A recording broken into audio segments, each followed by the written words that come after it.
Good morning.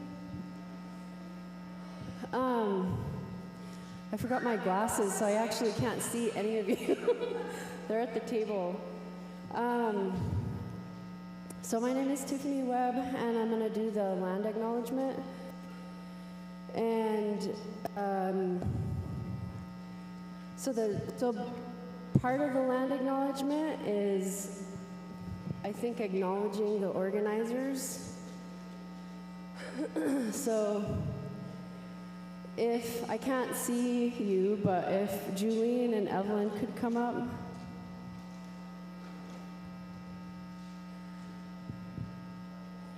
If they're here, are they in here? Oh, thank you. I can't see anything. Wowee, I can see.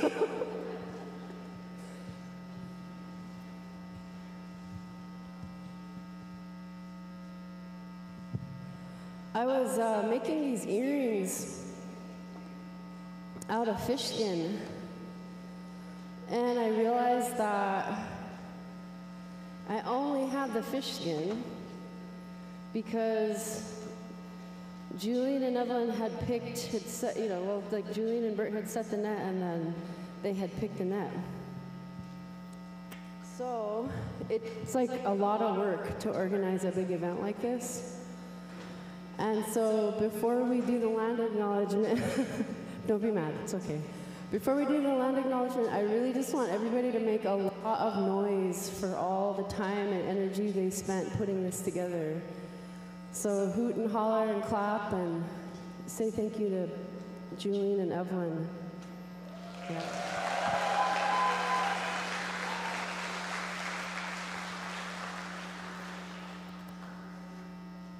Doesn't really fit in here, but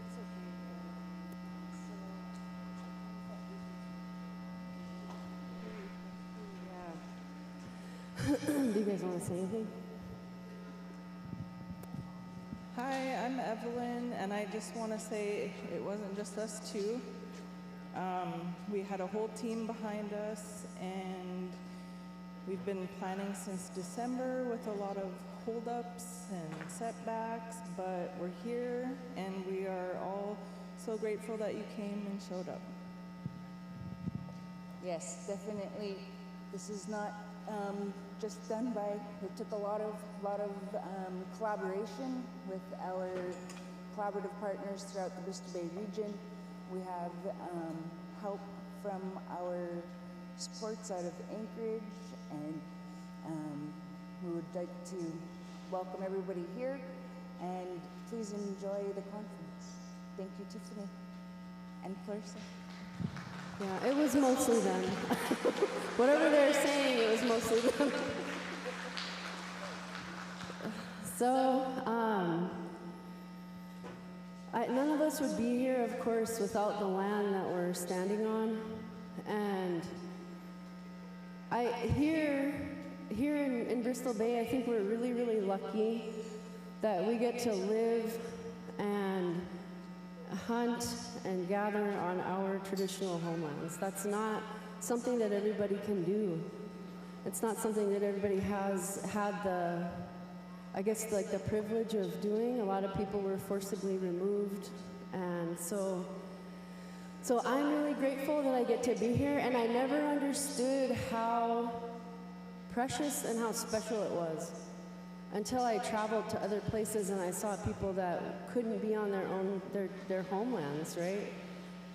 So Clarissa Larson is the cultural facilitator at the Children Wellness Center, and was it 1 year ago? 1 year ago, Kasatup brought a, how do you say it? A kuluk, and I don't know if I'm saying that right, but taught her how to light the lamp. And she's been using it ever since. So this one is made of soapstone, but they can be made from like mud and clay or straw, hair and clay, stone. And one of the things that's really special about the lamp is that women take care of the lamp. And there's a saying, the hungriest mouth in the house is the lamp, because you constantly have to feed it oil.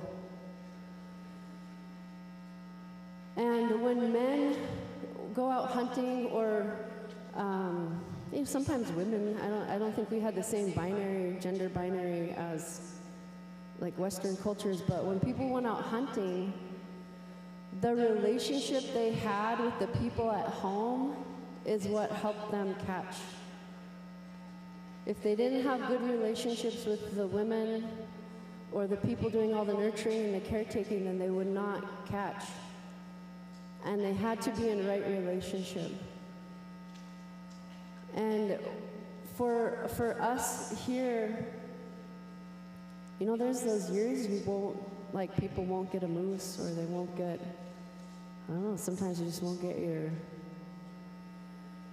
what you're hoping to get. So when Clarissa lights this lamp, this ties us back to all the thousands of years where we had right relationship. We had right relationship with each other.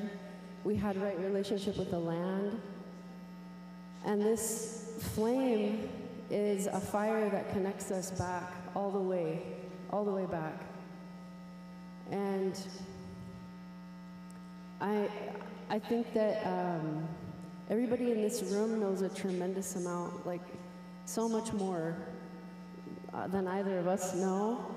And we're really glad that everybody's come together to share that information with each other.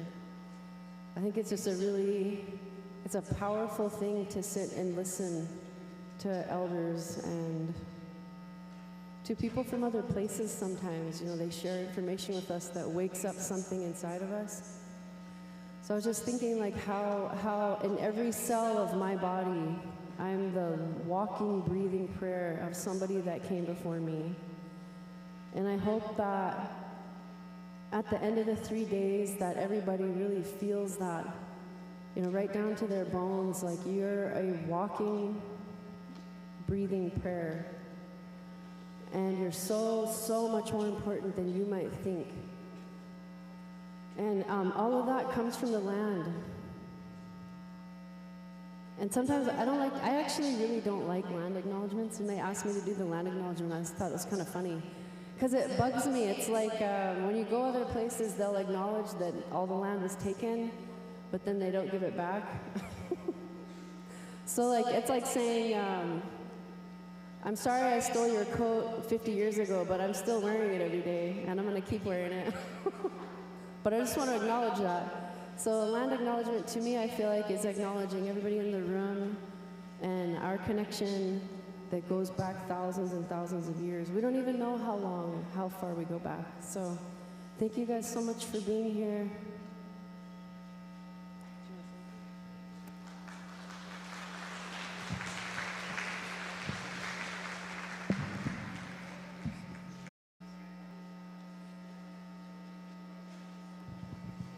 All right, thank you, Tiffany, Clarissa, and Dan for coming up and speaking.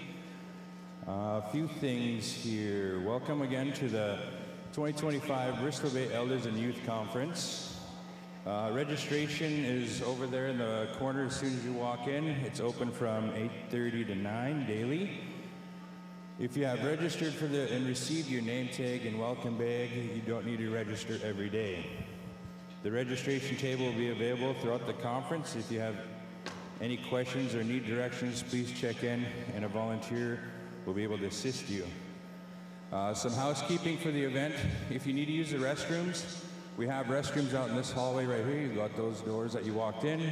There's 2 restrooms here. And during the breakout sessions, those will be available. And there's also restrooms underneath either side of the stairs in that back hallway as you're heading towards the middle school gym.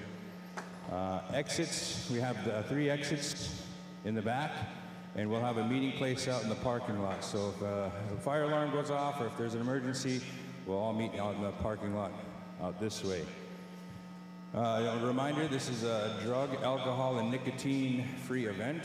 So if you could please, no snuffing or smoking on the property. There's also a reminder that we do have vape detectors. They do have vape detectors in our bathrooms, in the hallways, and in the school. And we don't want those to go off during the event. Water bottles, bento boxes.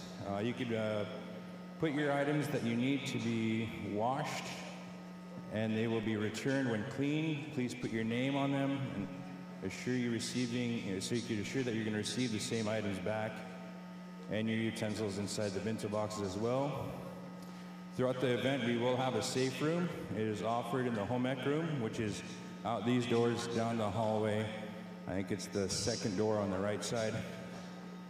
It's during the morning sessions, and anyone who would like to speak with an advocate, they're available to you. Broadcasting is available by the future elders. Thank you guys for being here and being able to broadcast the conference for those that cannot be here in person. The link can be found on your conference guide, the BBNA website, and the BBAHC website. Door prizes and drawings will be held in the high school gym throughout the conference, and you will need to be present to win, so make sure you come in for those door prizes. I think they're little red tickets that Maggie handed you when you walked in. Thank you to everyone who donated to the door prizes to make this possible. Again, about registration, it begins at 8:30. If you have already registered online, please still check in at the registration station to pick up a name tag, welcome information, and I think we have a daily sign-in, so if you could sign in every day.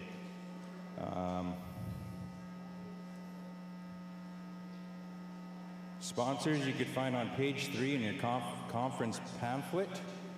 I'd like to thank the 9 subcommittee groups as well as the main planner group of the Helping Plan This Conference, attending many meetings since December of 2024.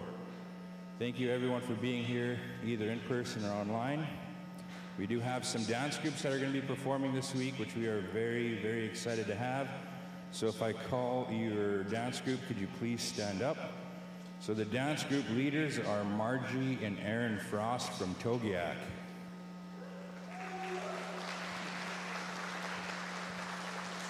I gotta stand up. Thank you. We have the Dillingham dance group led by Tish Olson. They're all the way in the back there. The Nustuya Hawk dance group led by Margie Hastings.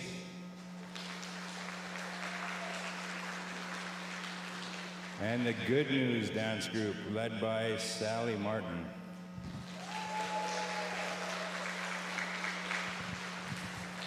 Last night we were honored to have them dance for us, and it was a fantastic event. Plenary will be held in the high school gym and will end at noon. Lunch will be provided throughout the conference in the high school gym. Panel sessions will begin shortly after lunch, starts allowing time for the presenters to eat and break, and will end at 1. Breakout session begins at 1:15. It will be held in the middle school gym, home rec room, high school gym, and we do have 2 classrooms at the end of the science wing that we'll be utilizing as well for those breakout sessions. The home ec room, if you're going to be going to one of those breakout sessions, it does have a limited capacity. Throughout the registry, it's limited and is available through the registration. If your attendance, if you need help registering, please see the volunteer and register table in the high school gym. Afternoon sessions will be talking circles led by the Tokiak Wellness Team. Now, without any further ado, we'll move on, and I would like to introduce Marjorie Frost to do a dance. Thank you.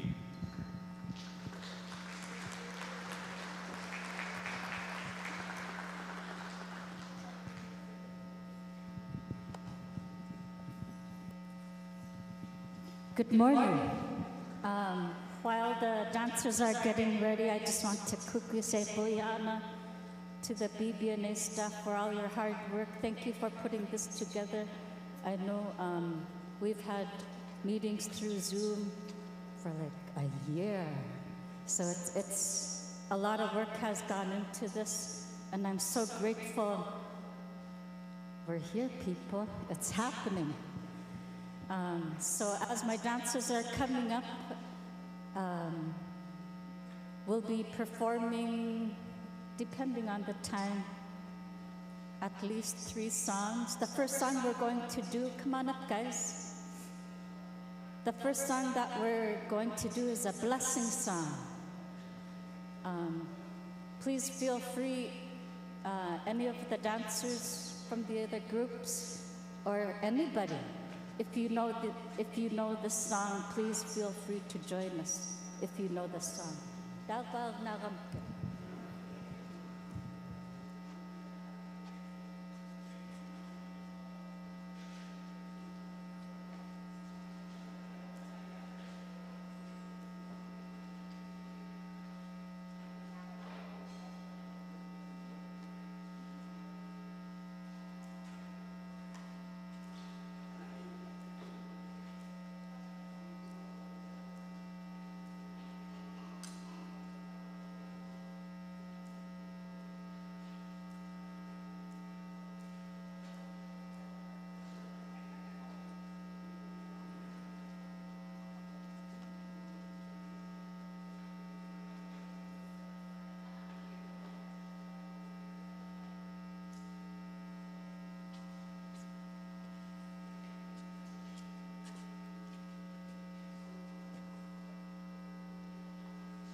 Toga, I had the privilege of being in the presence of Dr. Annie Blue.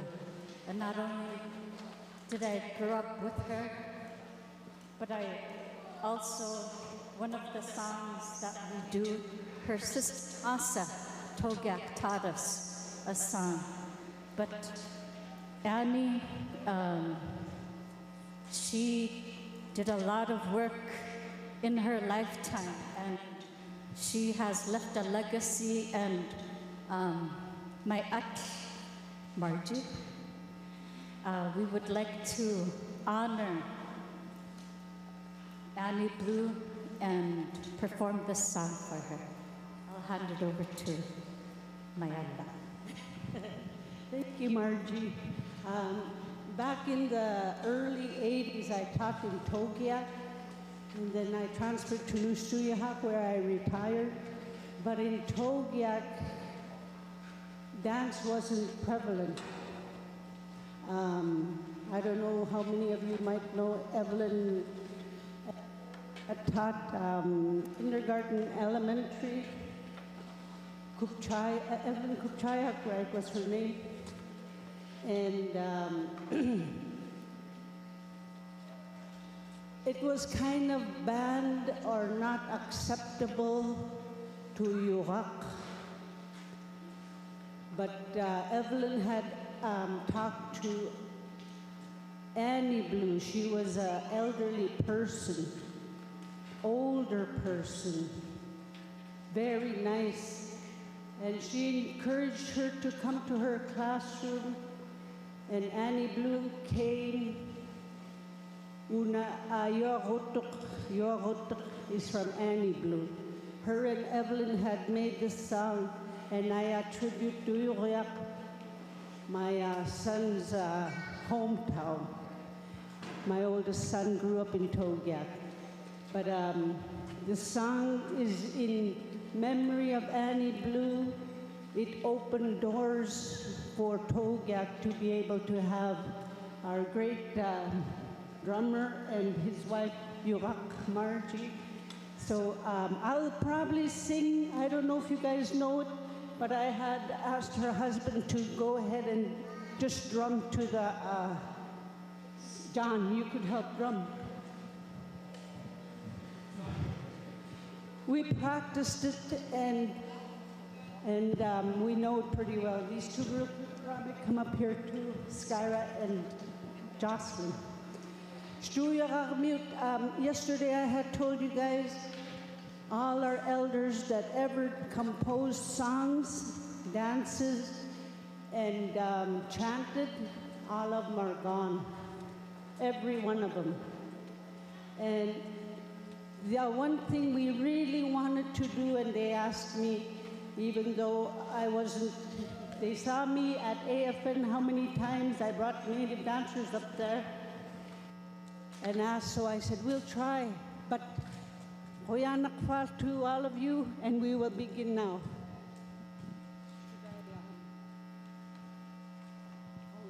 Should I sing loud? Okay.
as we were thinking what songs to do this morning,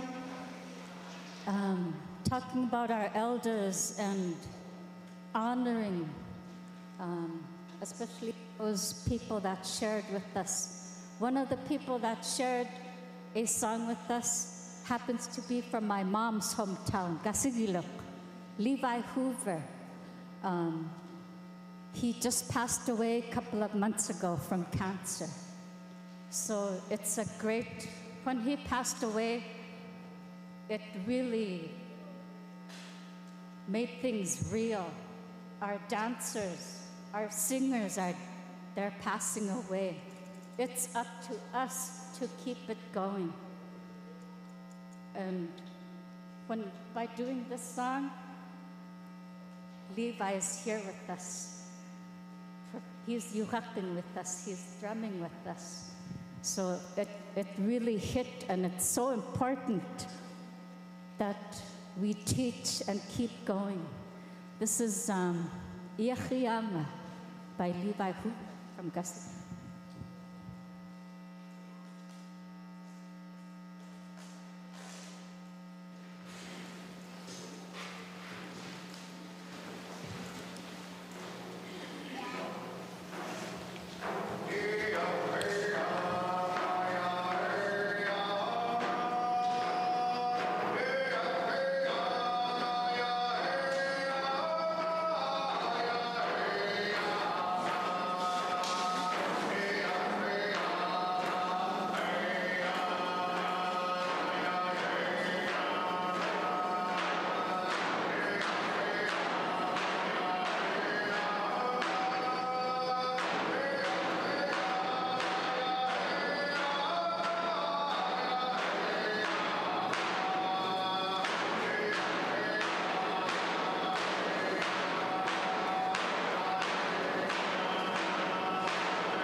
Kaka, we got pumpkin.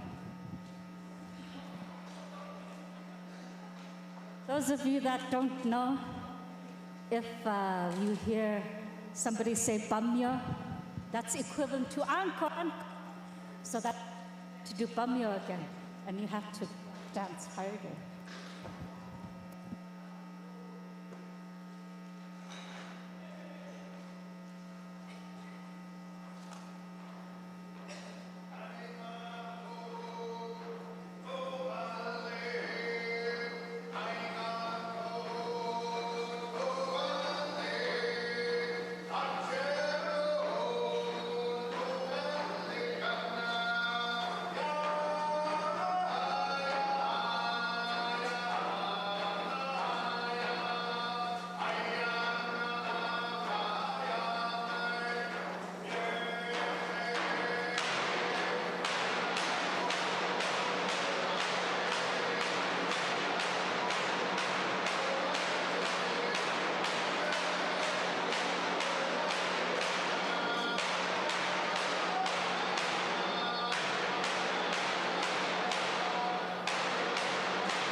Guyana.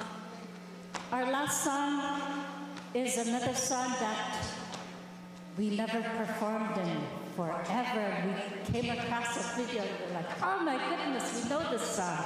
This is Teddy's song. It's a really simple song. This will be our invitational. So if you want to come join us, come on up for our last song, Teddy's song.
All right, can we give our dancers one more big round of applause? That was fantastic.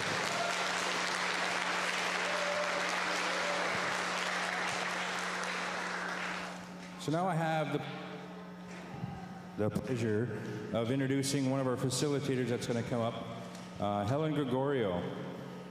Helen Gregorio, project coordinator for the City of Togiak Victim Services in Togiak. I'm going to butcher him, sorry. Ukskivik. Ukskivik is a Yuchtun in a place of shelter. Helen was born to Dan and Emma Nanaluk and raised in Togiak, second oldest of 15 siblings. She is the mother of 5, grandmother of 12, one with the Lord, and the great-grandmother of one beautiful young 1-year-old girl. Since moving back to Togiak in 1993, she has served in various jobs, councils, and boards. She loves working with elders and has learned so much about her own people, history, and culture from them. Togiak was one of the 5 villages to develop the Wellness, a Circle of Life curriculum with assistance of the BBNA Family Services. Since the curriculum was adopted, it has been a useful tool in wellness, conferences, tribal courts, and currently being implemented in the Victim Services Program. Quote from the Wellness Circle of Life Guide, page 4, facilitators and elders pass on our teachings using stories to help us learn, understand, and remember who these guided us in living our lives in balanced, healthy ways and improved our parenting and teaching skills so that we can also pass these skills to our children and our youth. Please help me welcome Helen Gregorio.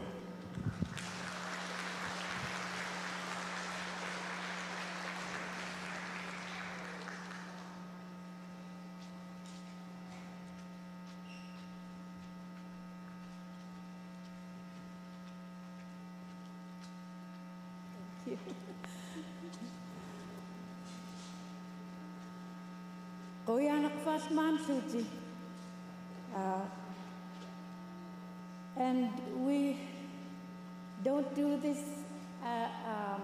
we do this as a team. So with me today, I have Lucy Andrews. She works for the Health Corporation as a BHA, cultural facilitator. And then we have our esteemed elders, Robert Nanluk and Frank Legusek with us today. And we have one more person coming in on the morning flight this morning. So how we're going to do this today is how we do it in our village. We do this as part of the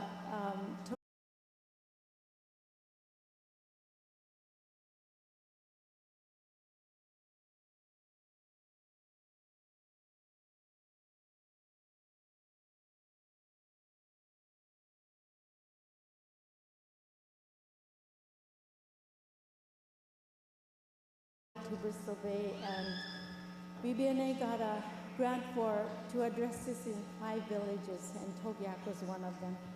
And I want to acknowledge Mary J. She helped us so much. And some of our elders that worked with us still talk about her. So I want to say thank you to her. Thank you to Bristol Bay for sending her to Togiak to help us get started with developing may provide a successful outcome. And one of those is knowing who you are as a Yuraq person or whatever. We have Ina, is that how you say it? Dinaina, and Sukbek, which is also included in our learning our traditional way of life. Yuraq put litnauluku. We're continually learning the way that our ancestors and our people were taught. And so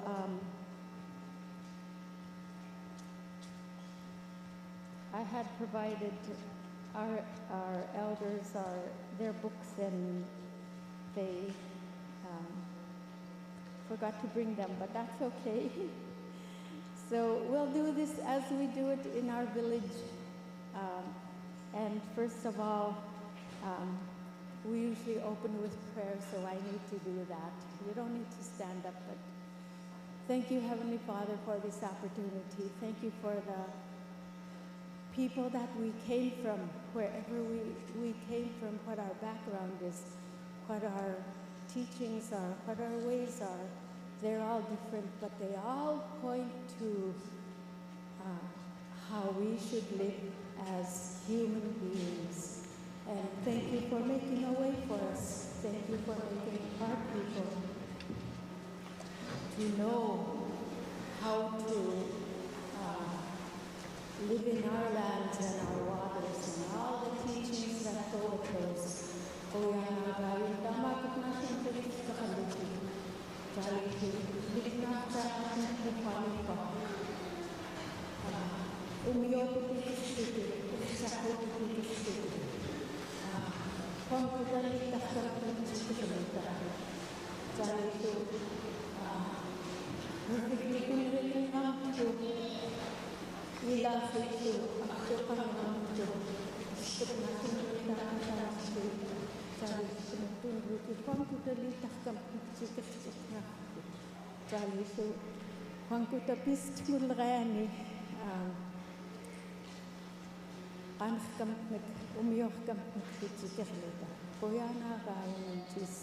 Amen. So, first of all, the first part of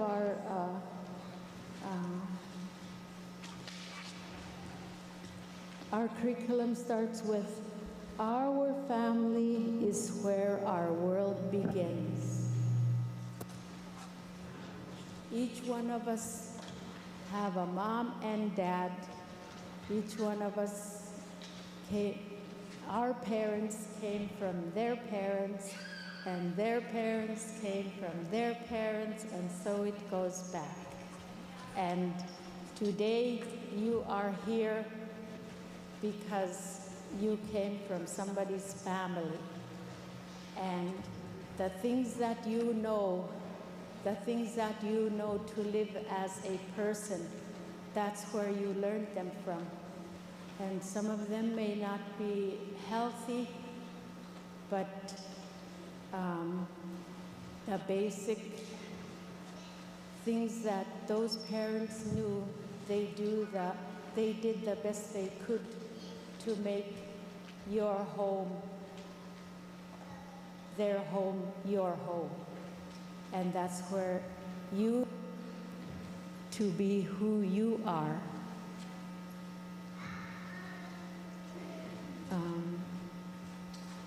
Yuraq, a wellness circle of life teaching, is modeled after the Qasbi, and we don't have Qasbis today anymore. But Tammani litnau tulkhulini luki qaisum yulh kaitnik. They taught them in when a young boy became a certain age, they sent over to the Qasbi, and that's where they learned how they're supposed to live as young men. Our Yupi traditional child welfare system taught everyone healthy family, healthy parenting skills. We had our own system in place that was an effective system of positive development for every Yuraq person. It's a system that strongly believes in the importance of families, children, and community. That's where it starts, and then we start playing with our little friends out there, and pretty soon we're out in the village. And it reminds me of a story of one of my little nephews. He was like maybe 4 or 5 years old, and he was gone all day. Mom didn't know where he was. And when he finally came home, his little cousin had brought him on an adventure. So that's how we learn and expand. We learn what we know in the home, how we're supposed to treat our friends out there, and then it's the whole community. Our system considered child rearing to be a sacred responsibility in which children are not owned, but a gift on loan from the Creator. As such, they are treated with great respect and consideration. And one of the stories that has been told from our books here is about a mom knew her child so intimately. The way he moved, the way he started moving around, she knew he needed to pee. So, and that baby, little baby,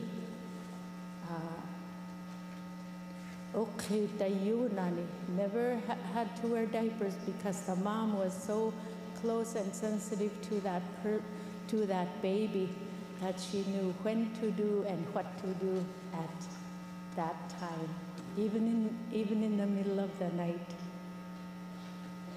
Great respect and consideration. And then in our introduction, we talk about learning from birth.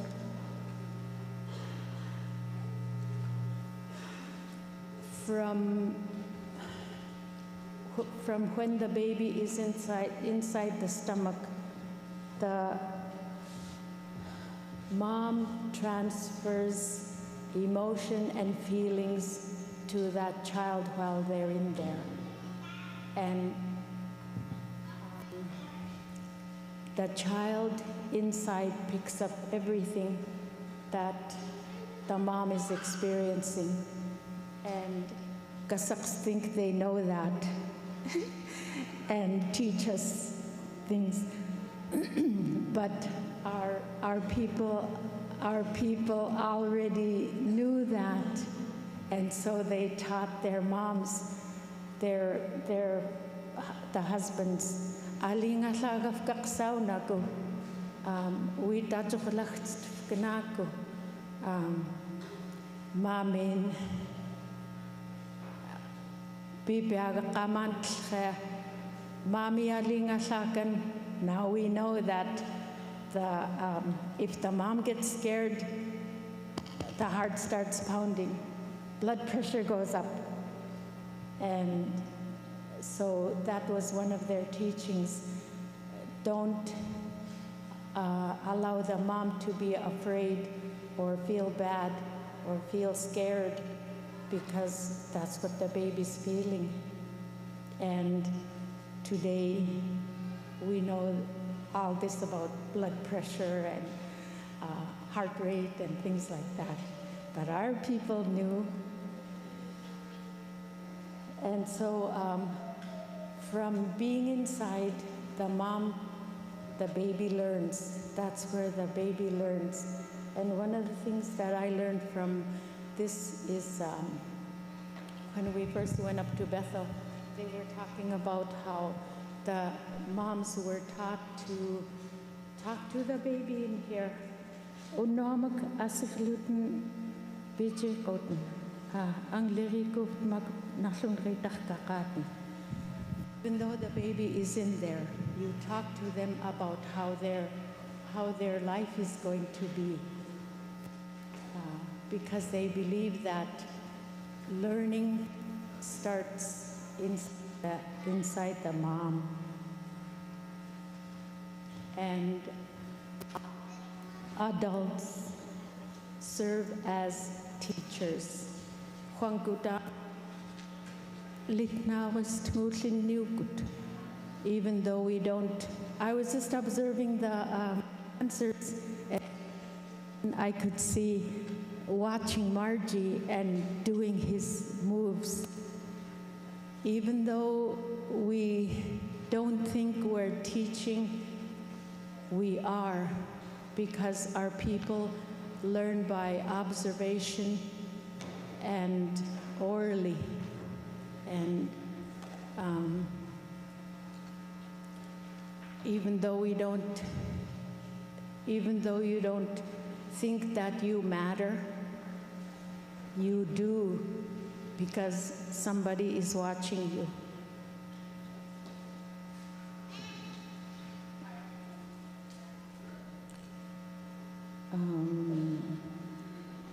And then through this program that we do, facilitators and elders pass on our teachings using stories to help us learn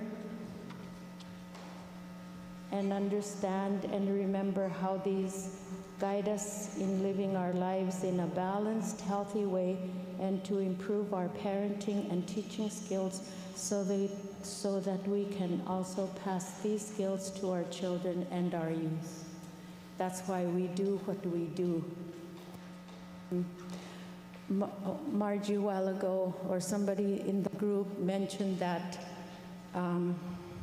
even our village, our dancing was cut. It was looked at as sin. And so people weren't allowed to do it or didn't do it anymore. But that's our way of expression. It makes us happy to see people, even young people, even little kids, having fun. It's our way of coming together. And some of our dances tell stories. So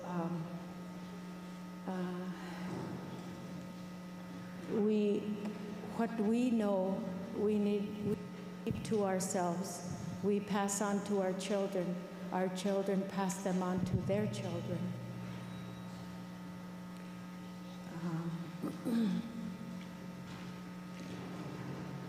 So that's an introduction of the Wellness Circle of Life curriculum. Our teachings are based on the values of our people. And a few years ago, I think it was in 1993, there was a Dualistic Research Association in Bristol Bay. And they came together and put these Yupit values. I'll name a few of them. Have respect for our land and its resources.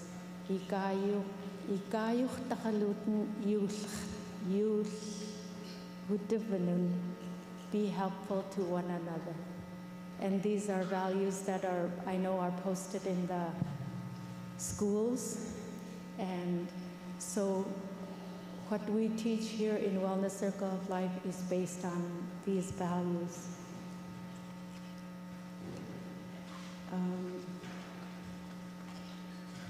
So we'll go into the first session.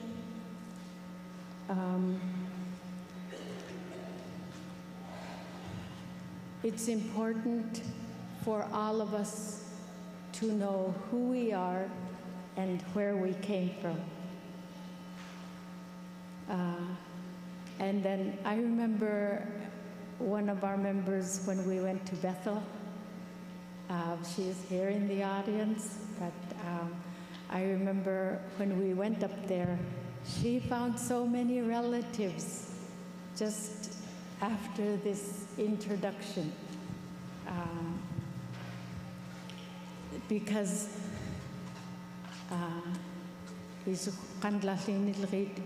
Damam taku kukut.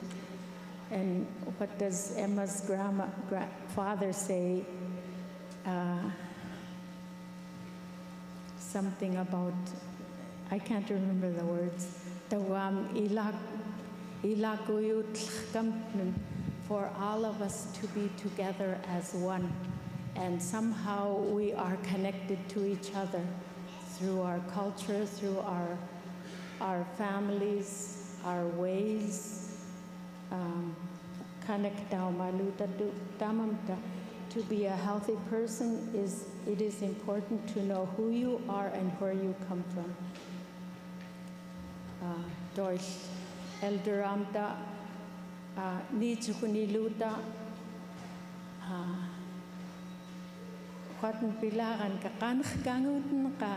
once they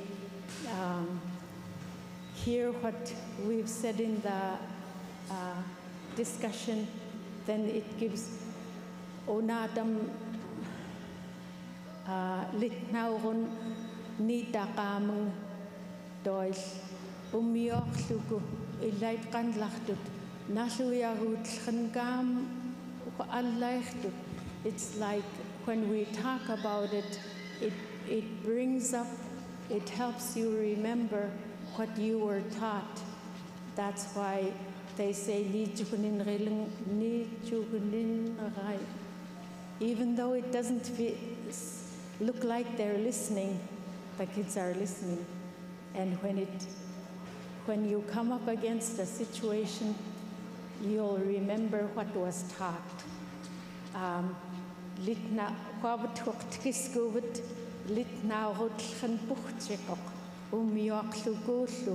and then you'll know what to do when you get to a situation where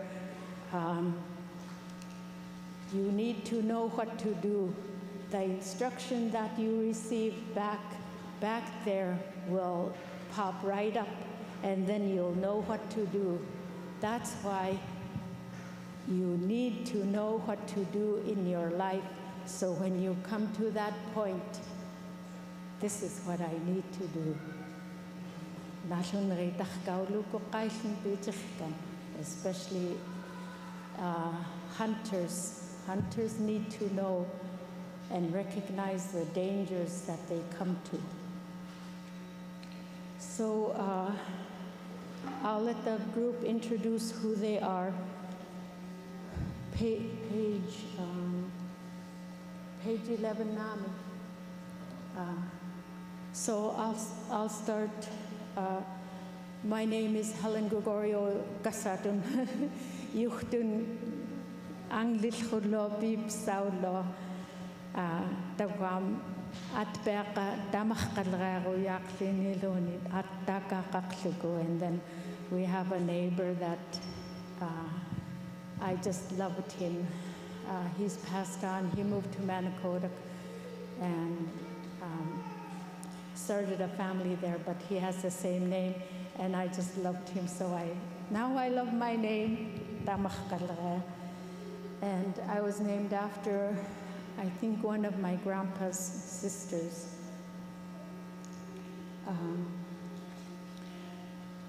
I was born and raised in Togyak.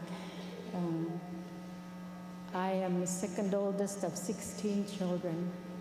My older brother is here, so and I have 5 children. One's with the Lord.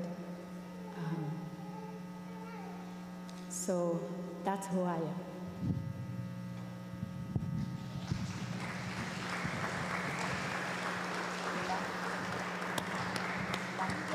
Okay.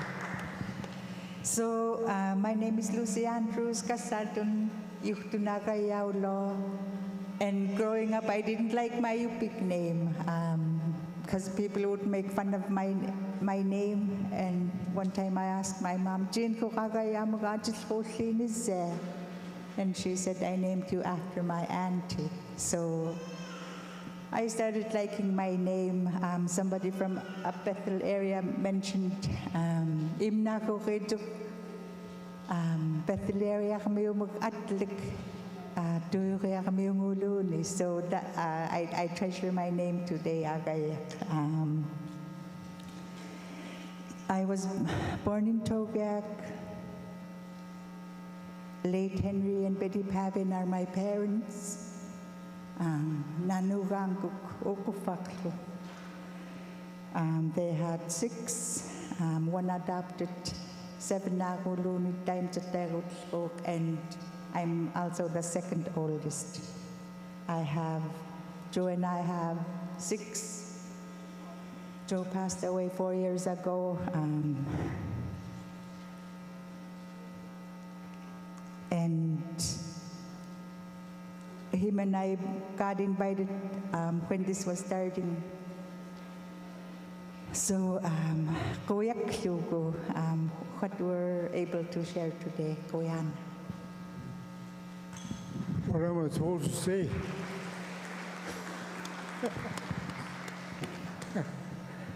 Hi, I'm Robert Nanluk, and I see lots of smiles. People I know from back in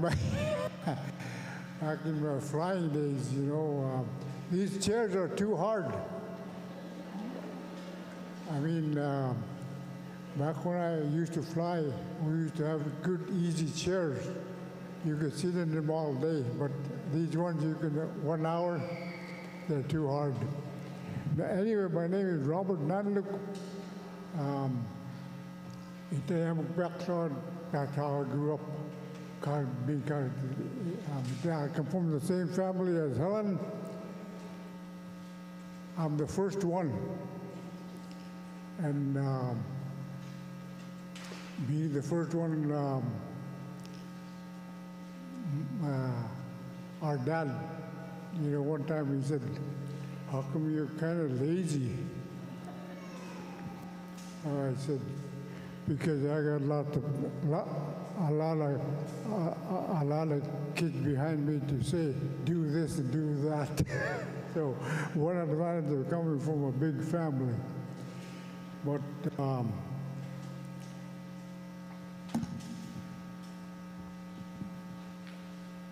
gotta read what. This is my second time doing it. Never made me do this. I mean, she never made me do this. When the first time I went, so I'm kind of lost. So bear with me.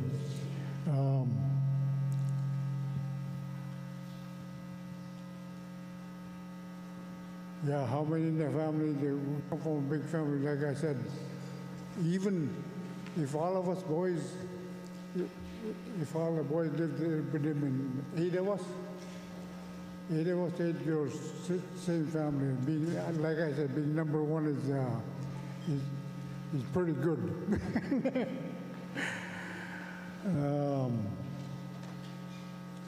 And I got all boys, 3 boys, 1 adopted girl, 12 grandkids, and I thought I'd never see the day. I have 5 great grandkids. I thought I'd never see. You know, them older people a long time ago that I used to go to them and listen to their stories.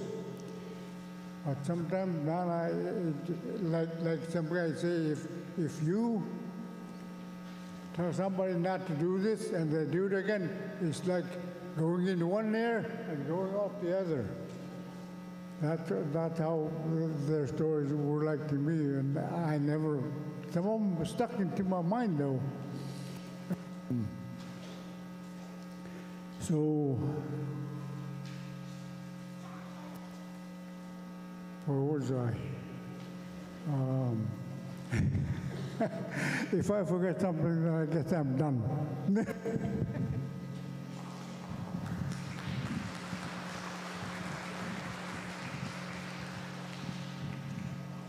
Hello, I'm Frank Legushik. I'm from Togiak. I'm one of the people that born over there in 1950.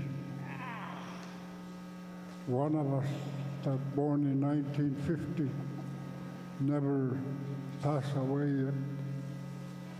I don't know how many we are, maybe over 10 that born over there. There's a reason why I keep wondering and wanting to know how come some of the relatives pass away, not people at my age, they're still alive. And I'm proud of that. I think we that born in 1950, my relatives, we got this year, all of us 75, I think. So I'm proud of that. And my name in Yupik is Kagasak and Dugutak.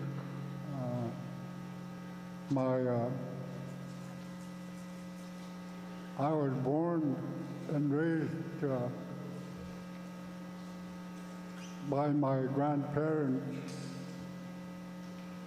and I thought they were my mom and dad. In the late years, I find out that they weren't my mom and dad, but they raised me very good. My grandfather didn't want me to be adopted by the pastor, the one that came to Yuraq from Bethel area. They were going to give me to those, but my grandfather took me from my mom. She was going to raise me, but my dad was down in Tacoma, Washington, because of the TB. And she had no way of raising me all by herself, so she was going to give me away to the pastor. But I'm glad they raised me. And I born in Yuraq, and they never bring me to hospital. But I born and raised in Yuraq. I'm glad of that.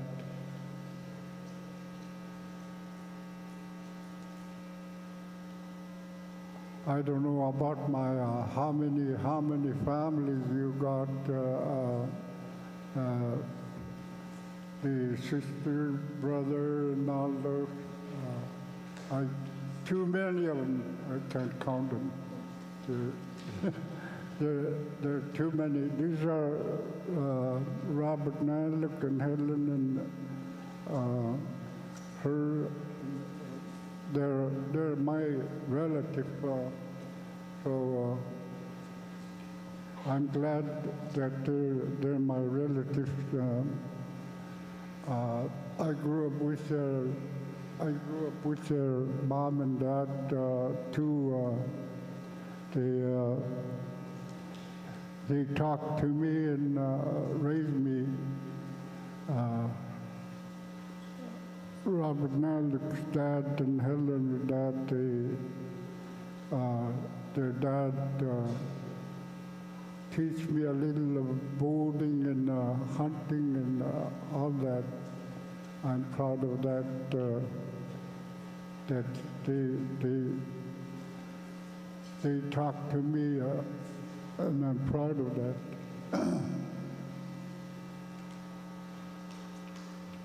I got 4 or 5 kids now left that live in Yuraq, some, and I'm glad that they're there with me. and I thought I was gonna teach, not teach, but listen so I can learn. That's why when Helen asked me that she'd like to that kind me here in Dillingham, oh good, I think I will learn more. But I didn't want to talk in front of you because I don't know who you guys are, but I know some of them, and they're related to my family. That they're from Togiak, that they've been traveled over this way, and they're not. They weren't raised in Togiak. They moved, they moved over this way and up to Kaliganak. Some are from Togiak up to Kaliganak, up to Togiak, Dillingham River. But I've learned a lot. I keep it in my mind. And before I go with my snow machine, they tell me, don't forget where you're going. Don't forget little branches. Don't forget little creek, what you pass. I keep them in my mind. And Peter taught me and him were rescue team persons. And I learned from him when we searched with snow machine, those things that been taught me, I keep it in my mind. I never lose it. And when Sam Gustak told me to, Frank, you better help me out, teach young kids in school. And I thought to myself, yeah, I better not let them lose their way of life, forgetting things and all that. They need to be alive like me, that this day I still try not to forget what I learned from my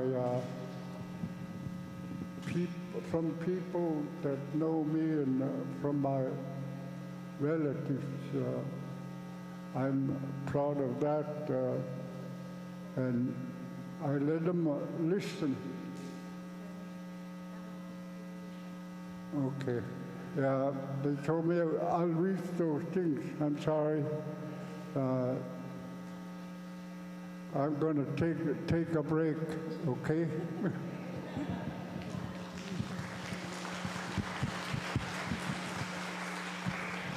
Hi, I'm Noreen Bartman. My Yupik name is Kuchuk, which I go by Kuch. I'm named after Albert Davila from Togiak. My grandpa's one of my very close to my grandparents. Somehow we're related.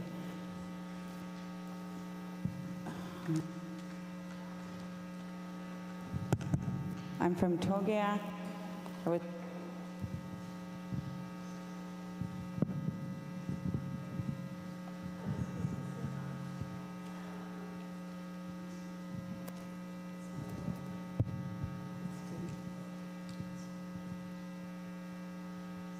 I was born here in Dillingham,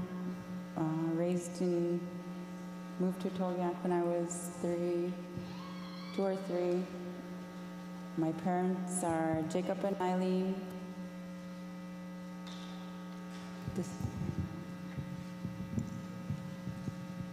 My grandparents are Gusty Bartman, originally from here,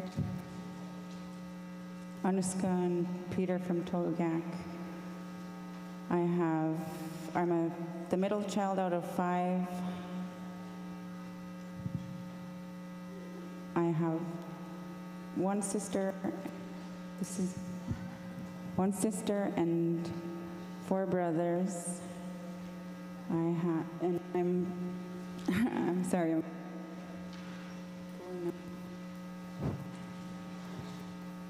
I have 9 kids, 4 girls and 5 boys. 4 boys who are family. 4 boys who are adopted out to my family. I have 1 grandkid and 1 more on the way.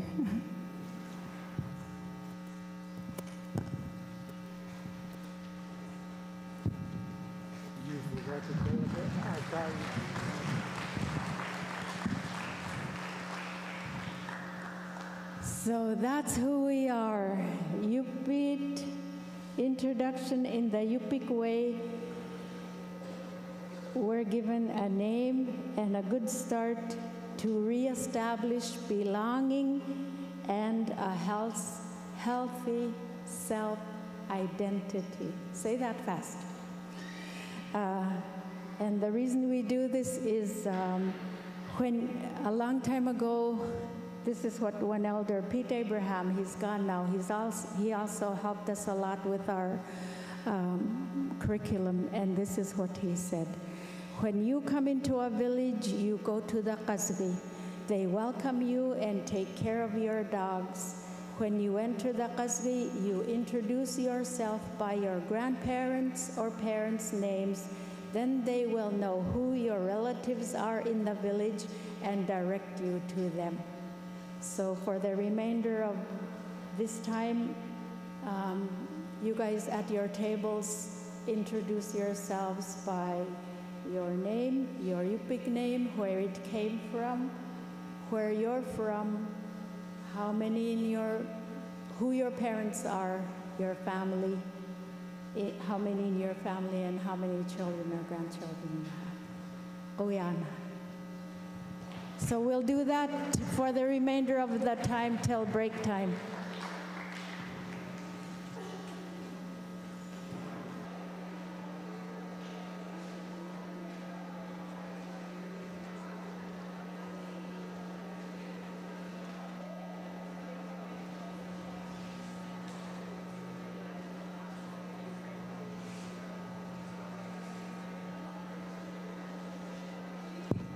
All right, as we get back to our seats, we have Tia going to come up here, and we're going to do some door prize drawings. So if you get your red tickets out, we're going to be pulling 3 door prize tickets. And then a reminder, during the break, we have some resource tables over here on the left side of the gym. I think we have BBDC, our BBNC, BBNA, some resource tables on that side, and we have some vendor tables over here on the right side. So good use of break time to go check those tables out. All right, Sierra, we got 3 door prize tickets. Go ahead and pull. All right, the last 3 numbers of the door prize ticket is 195. Ticket 195. Looks like Victor. This guy's lucky. He always wins door prize tickets.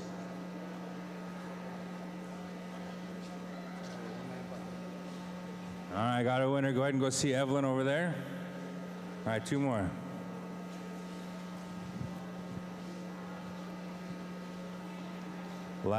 Last 3 numbers is 182. 182. Miss Wilson.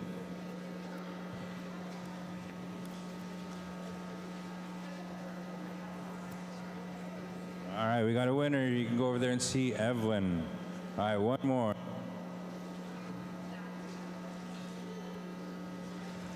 Last three numbers is 061. 061.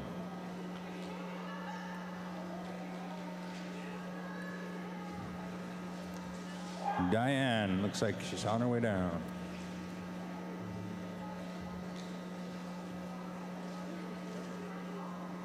No, I just got to see. 061. All right, go ahead and see Evelyn. Good job. All right. We'll do some more door prizes again after the next break. But thank you so much for returning back to your seats. I'd like to call Helen back up again.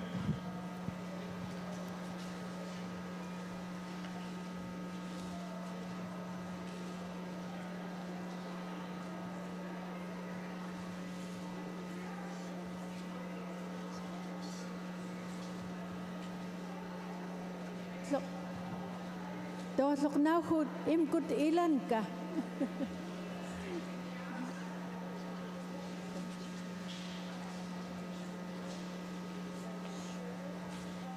While they're coming up, I'll make a confession. I was sitting back there while everything was getting set up, and I had butterflies in my stomach, so scared. Now I'm just, and I kept telling myself, it's not about you, Helen. It's about the way of life. So that's my confession. I'm not so nervous. All of you guys are people like me. Yeah. So while Idaya's coming up, we'll move on to how we do this at home. There are 11 sessions in this curriculum. We just did the introduction part, and then we now go into the section on pregnancy, because that's where life begins. Life and learning begin at pregnancy. And then we'll go into teachings of love, teachings on helping,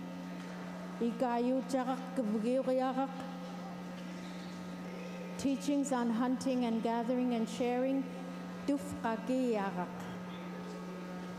boys and girls roles, Nazarlut, Dangarlut, Lunashon, Ayukuchkat. And then section 7 is historical trauma. That's why, and when we first started doing this in Togyak, we kind of came to a block on the section on historical trauma. Nobody wanted to talk. Today, people are so ready to share. This is what happened to me. So it's opening people up, even though it's hard to talk about it. We do talk. We're starting to talk about it. So historical trauma, healing, teachings on marriage, preparation and relationships, marriage and raising a family,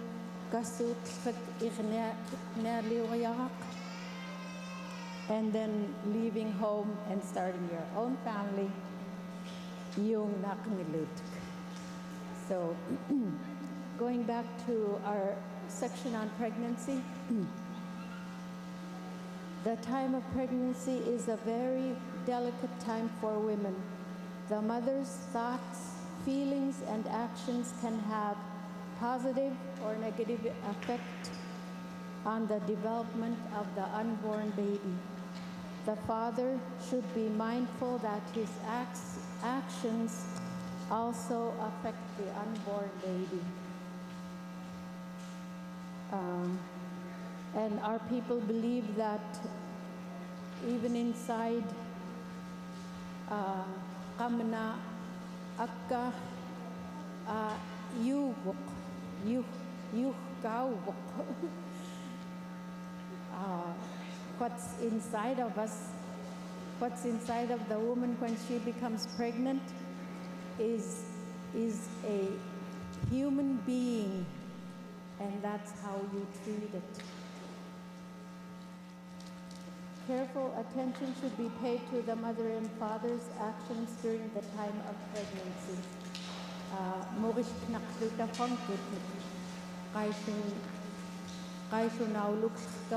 We need to watch how we're going to take care of ourselves, because there's a whole human being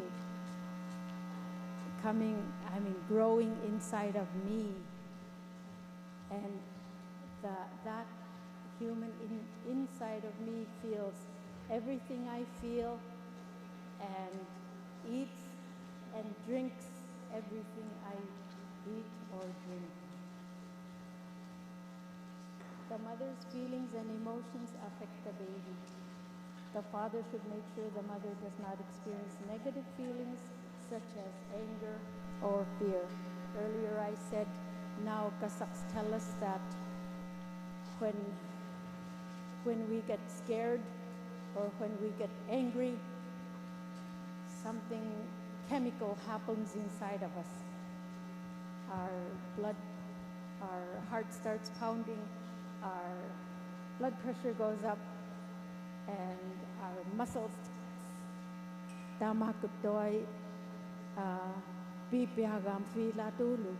that's what the baby feels. And learning begins at conception. And I have a story to tell you guys. Recently, actually BBNA provided, I think they did it for all the tribes.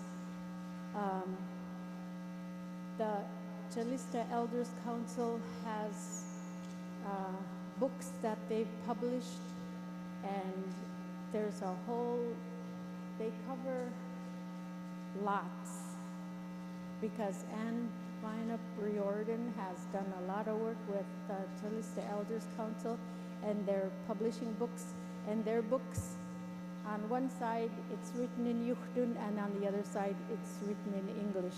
So whatever you read in Yukdun you can read it in English right across from it. So if you want to learn Yukdun, get those books. So one of the books they provided us was Yupit Kanhoyutait. And I was just telling some people at that table, because I was sent away when I was in grade school. Our school went only up to 8th grade, and from high school on we had to go out of the village. And because my parents couldn't afford to bring us home for vacations, once we left in August, we didn't go home till May. And I missed out on a lot of the teachings of what I was supposed to know as a young woman preparing to live life and know things that I'm supposed to know to take care of fish. My younger sisters had to teach me. So how did I get off on that? Learning begins at conception. Even though, and earlier I said, even though our kids don't seem like they're listening, running around, talking, playing, they're hearing, they're listening, even though they don't look like they're listening. And some of them will remember, they'll pick up. Our ancestors believed that learning begins at conception. We have many teachings concerning the care of oneself and the developing fetus to ensure a healthy start for the baby. Teachings guide the mother's thinking and very strict behavior, including actions and diet, so that the baby guarded in order to have a healthy start. These teachings also extend to the father and to the siblings so that the whole family unit share in this responsibility.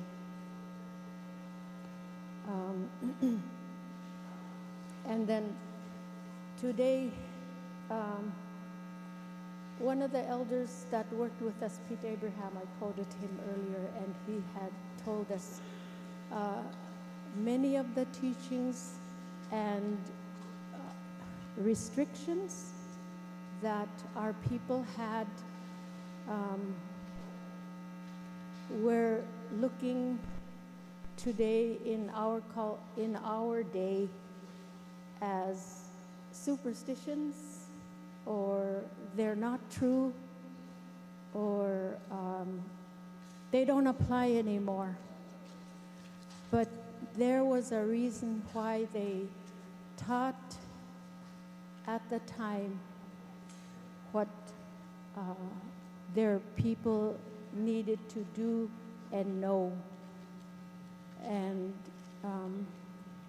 for me, I accept and believe what my parents have passed down to me. And some of them,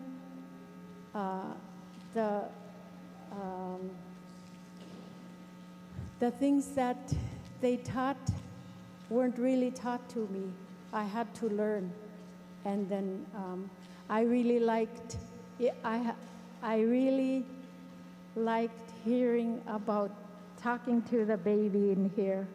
And I wish I had when I wasn't, before I became a grandma, that I had talked to my kids in there.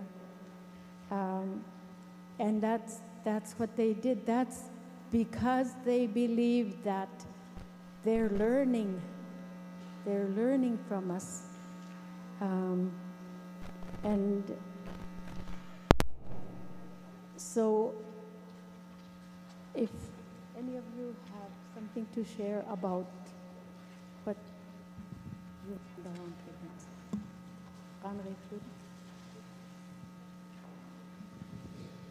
So Helen mentioned about some of the knowledge, whatever was passed on to us. Some people call them superstitions.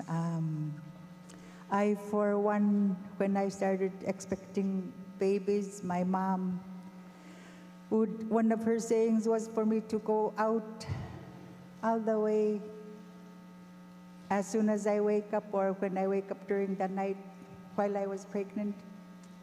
So even though I hated going out middle of the night, all the way out the door and go to the side.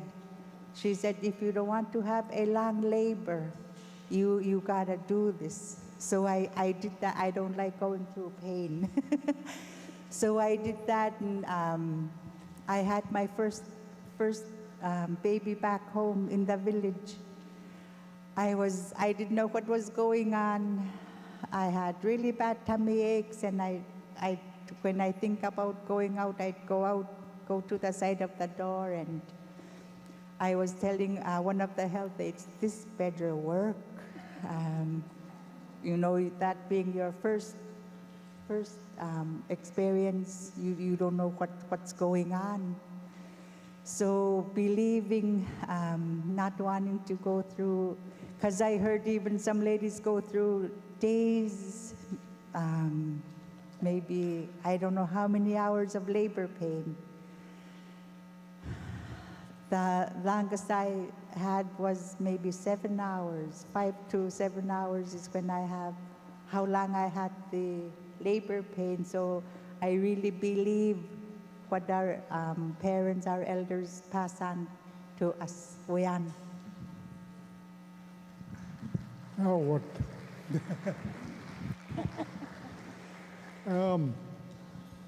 I was just thinking that when the way, how do you love a person? How do you love your kids? Just like I said, coming from a big family, I thought I was going to be you know, keep being number one and do what I can. But my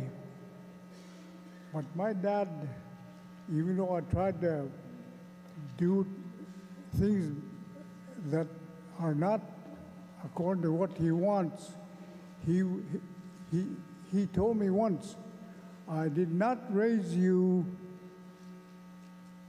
to become my boss. So we have to understand that we as parents, when our children try to boss us, we did not raise them to be that way. But I see some you know, parents says, okay, we'll get you that. They keep getting worse. Throughout the years, I've seen that. And to love, I was never favored. They seem to show us all kids all the same, except when you start looking at observing of how your parents loved you, then you say, oh, he's a little bit of favorite on him or her. But me growing up, I saw it as an even plane.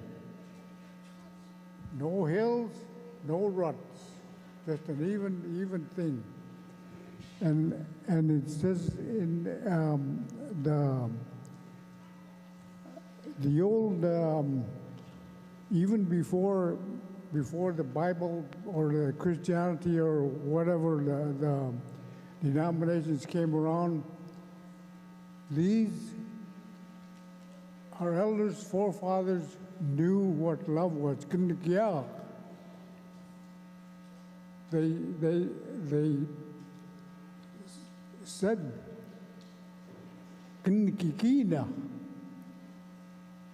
in other words, what does it say? Love your neighbor as yourself. If you don't love your neighbor and you love yourself, that's not how it works. But to show the love that you have for them, and not, just like I said, I try to boss my late dad. He told me once, and I remembered.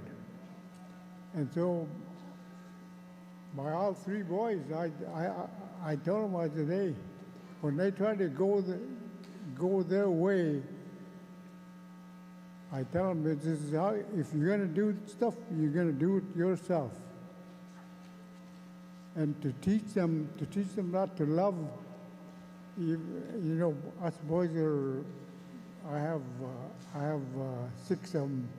Used to have 6, but now there's only, I only have 2 that are living. And I look at myself back then to, how am I going to show how to love my brothers? Because they love me, but how about the one that does not agree with you? You know, I mean, these sayings from the old folks hinge on the Bible. The Bible says, love your enemy. Now, how can I love my enemy when he doesn't, then we have to think, who is my enemy? Think on that. Your enemy could be anybody that does not agree with you on what you are doing or saying. They could be your enemy. But the Bible says, love your enemy.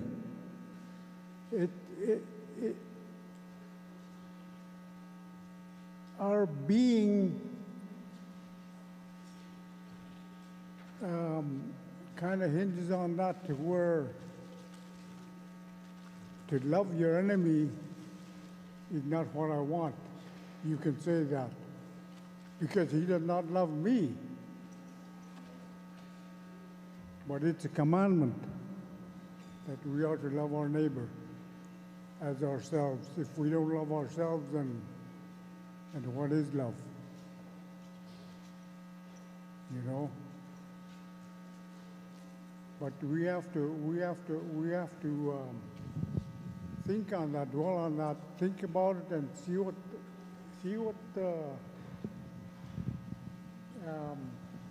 I was asked by a person that passed on. I said, "Who is my enemy?"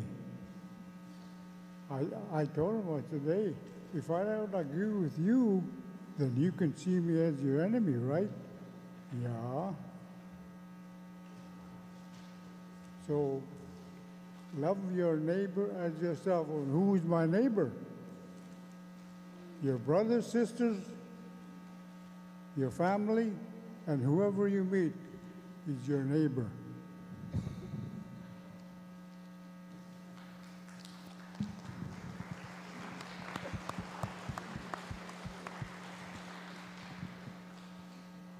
So from one of the many teachings back to the pregnancy, the father should never let the mother be angry or scared. If the pregnant mother is angry or scared when the baby is born, the baby will be scared of that person. And with my kids, my two older boys, they were never raised around, anger and stuff. But I was in an abusive relationship with my husband for 9 years, and with our kids, we have 6 kids together.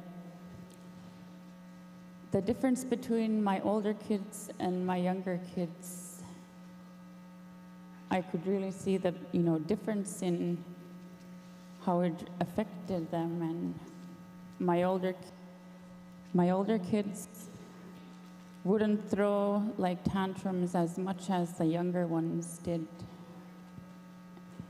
And my husband, or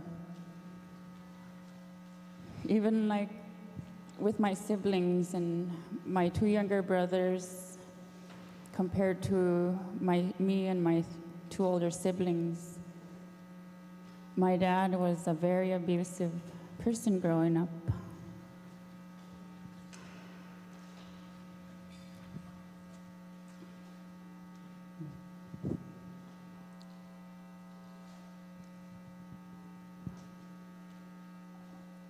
And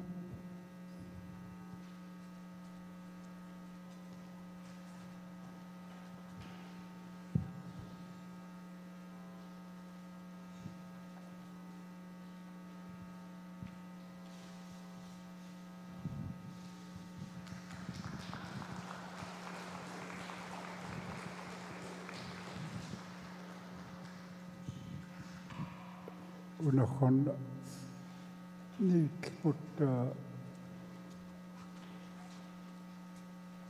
asih takwani asilnga lengkhamia ikayut kuk ilam nun kongkudasu ay pakukani jali mai aku asihluki jali iskomaluki Marie Vanani this week versakoni igazngala kalasan sani witangat witay gudaka kongkuda yung atachim aku kaisunum yakut kenaku khani umioqanrilkan tagom asikaloki bis kumaloki ukut khani ignore khaloki ikkunsu paipla tangsuki pinakkanritlaqaaqaakut tangtoasni khuingani taqsoosu niit ksailkamnak taguama asikaloki pisqumaloki maikuviam narsini tuyuqarmiani aqu unnokkumi wan santeqqainarmiagaayullartut unnokkumi morning service and then in the afternoon, evening service. Taakuktoi malrulut ka peaqamukkani puyanarplahtuk qankutun unakhani asiklukurtoi pilqa qitapungalleqiimma qittuulluukki taringiilangut pikuuni quyanarsi.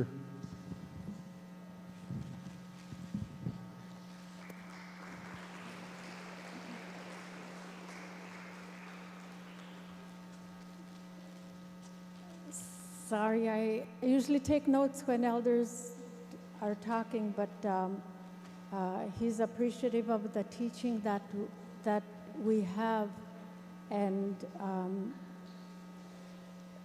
having learned so much, then we don't keep it to ourselves. What we've learned here and in the work that we're doing in Togiak, we don't want to keep it to ourselves, so we pass it on to, like Frank spends a lot of time at the school now with the Elder Mentor Program, and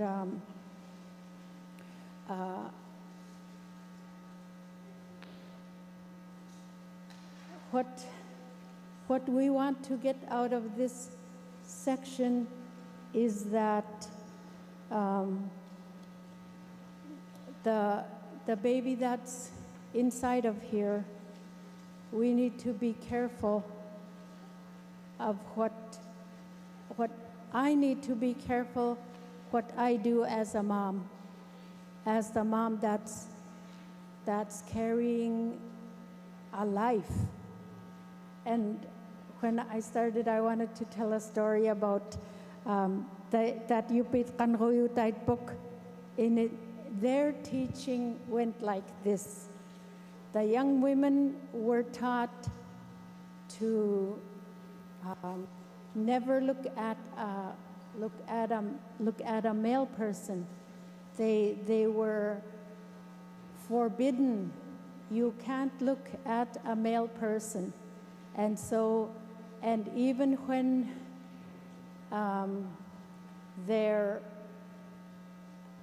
they'll be going down the path, and if the wind is blowing from this side, the girl doesn't pass from the side of the wind.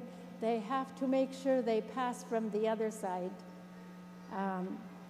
So the man does not get even a scent of what that girl is. And they were also told, Anguts tukmakut kalmana mkhnikhwani miklingoyagar mkmankankhtut malihtaquskum takhok tauna naivikchiqat khwankut nun doil khwankuta qingarluta. And they really forbid that. What they told them was, the boys walk around with this little pocket and there's a little person in there. And if I follow what he tells me to do, he'll transfer that little person into me, and I'll start a baby, I'll get pregnant. And that was a total, you can't do that. And so that was their sex education. So they tell stories of what they know, and the young people can recognize because they're living that. That's how they live. The men have their qasbaqs in their pockets, and they might keep their tools or whatever in there, and that's how they can understand. And one of that Yupit Kanruyutite book says, one of the elders says, Daring fkakaluki huk kanrut lachait at tauchich kon rilngormak. They make sure that they understand and tell them not once, but they teach it over and over. And we think when we go into the classroom and do this presentation that, oh, they heard it and they learn it. We need to go back and tell them again. So, and that's how we learn, because we don't have books, we don't have classrooms, we are visual and doer learners. We learn by observing and by doing. We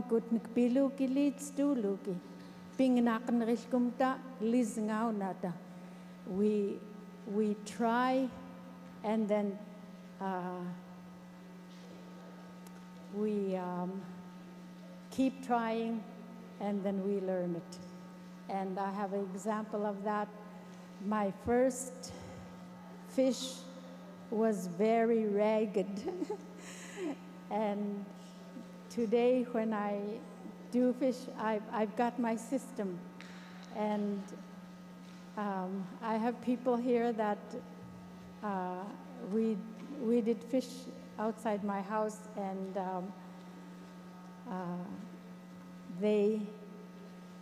I let them experience it. And you know, it takes patience, it takes encouragement, and over and over and over and over and over again. And they'll, going through this, sometimes things will click, and you could tell that they got it. And that's how our people learn. Being nakluta, encourage achterluki, get on litut. So we'll move on to the section on Yuraq. We only have 15 minutes. But the time for a child to learn about love and how to love is very critical. And I like this part. Children are born to love. If you look at a couple of kids playing really nicely, and all of a sudden they get into it. Doi fight that laglut. And then somehow they get it figured out, and then they're friends again. Like nothing happened, because children are born to love. And children, they say, Miklingu tuk nashuyagu juitait kailun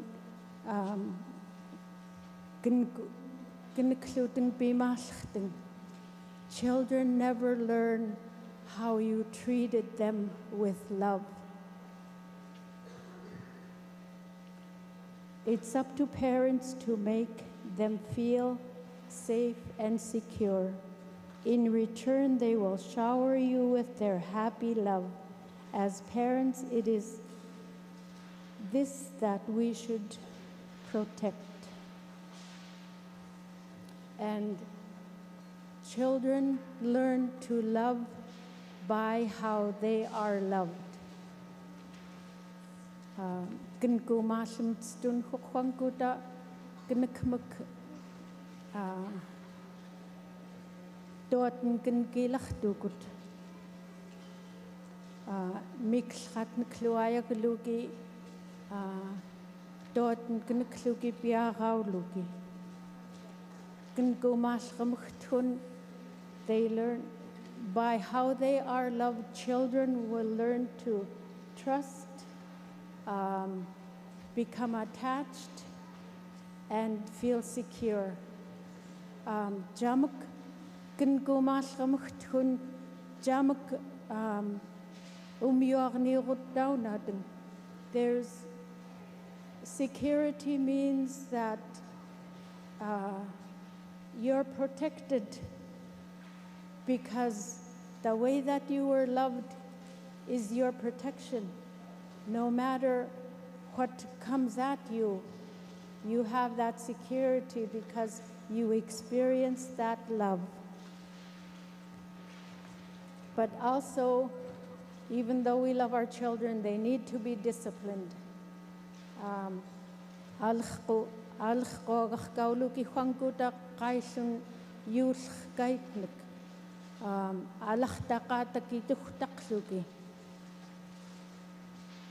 It's easier to discipline. What do they say about jails? It's easier to teach them and not behind bars. I don't know how that goes, but you get the idea. That's our prevention. We talk about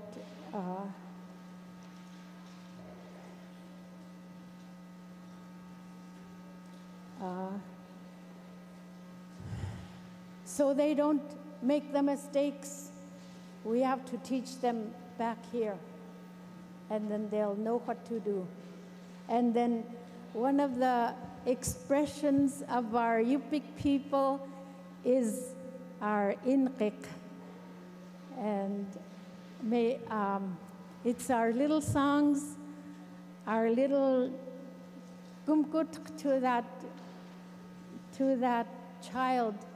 And whenever you start inqiqing that kid, they know it's for them. And I have a grandson that is now 2 years old. Whenever the other grandma inqiqs him, he'll right away look at her, because he knows that special little song is for him and nobody else. And when the explorers came, that's what they noticed about the Yupik people. The Yupik people are the only ones that inqiq their kids. So that's one way that our parents, our grandparents expressed love to us. And that makes us feel we belong where I'm my grandma's. So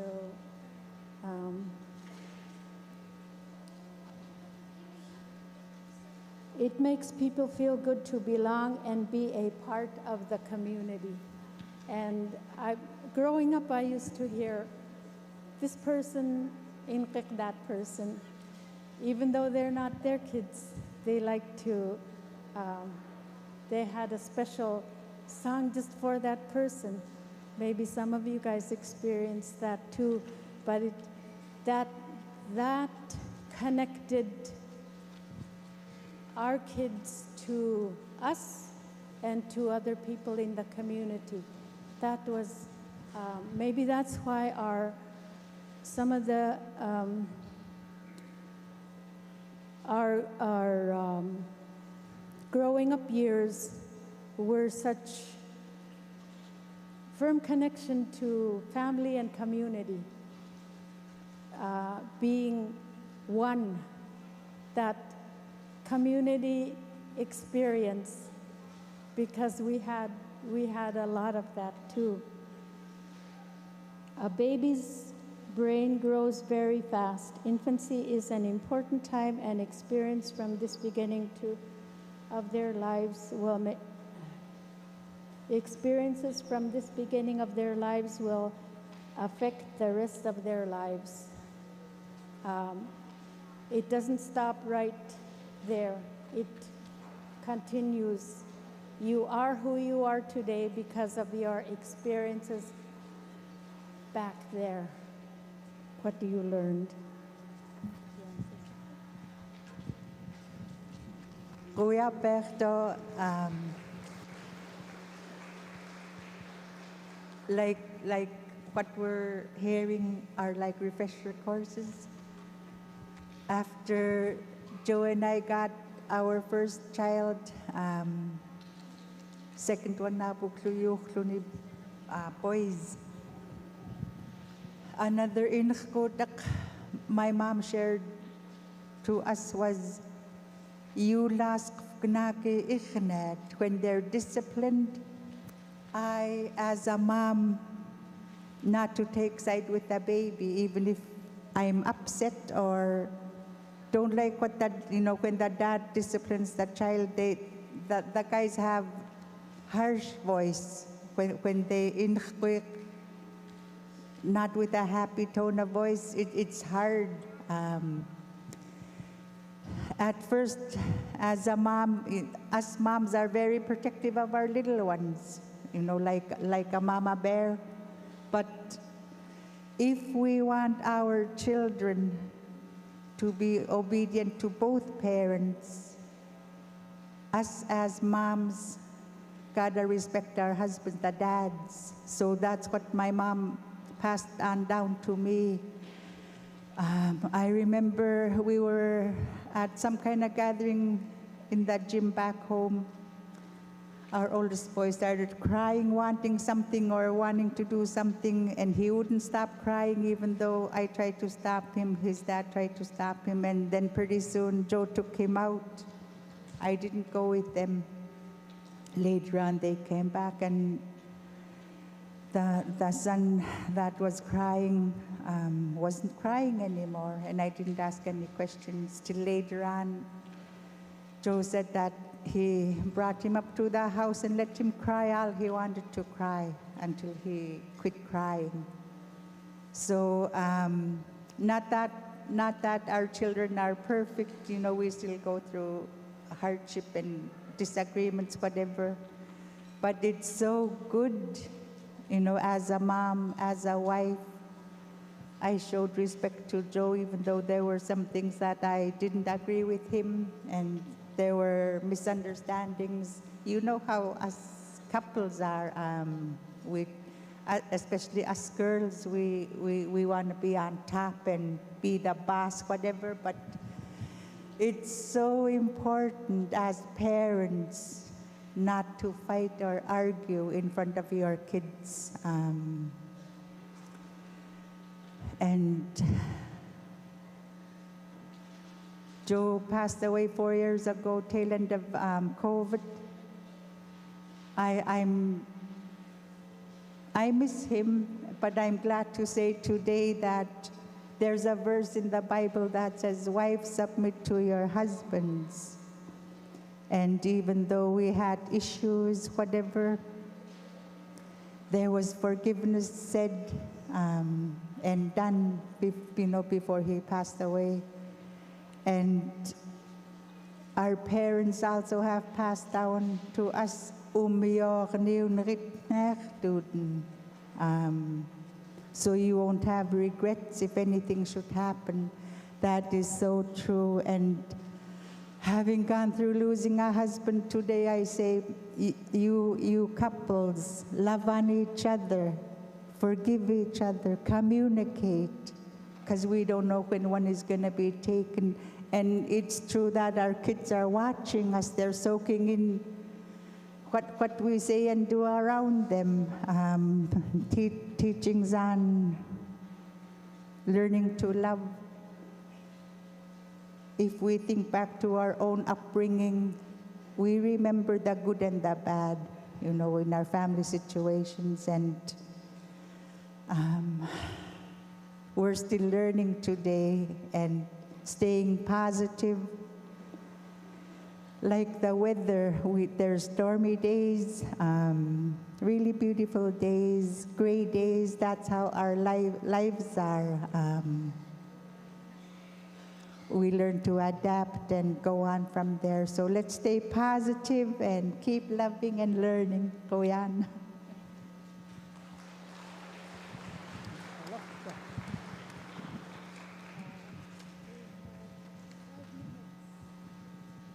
Oh, 5 minutes.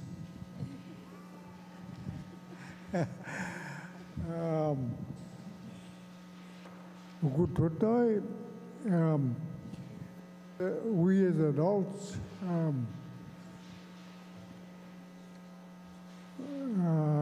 what a bit long. I was going to say something,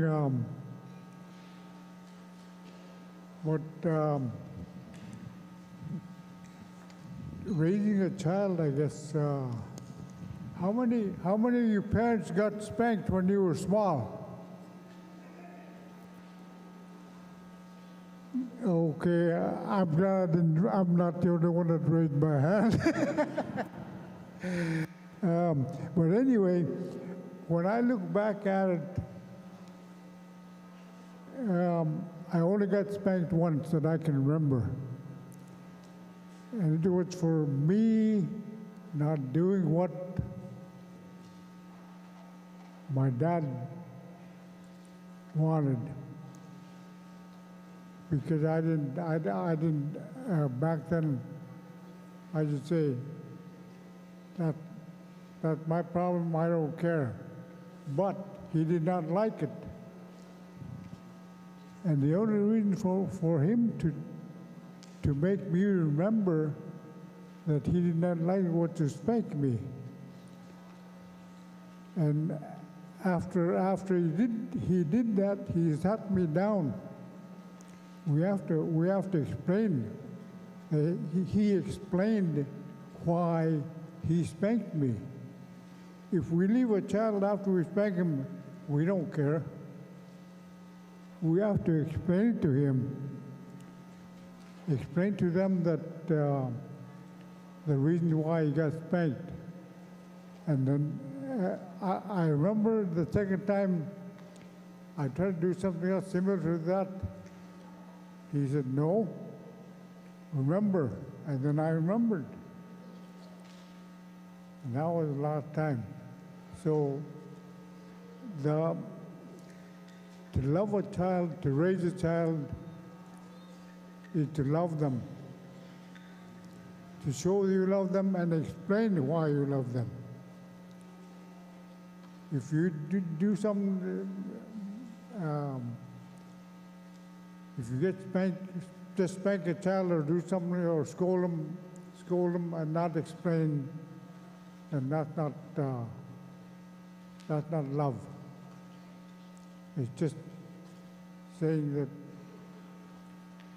you kind of, I never handled it. When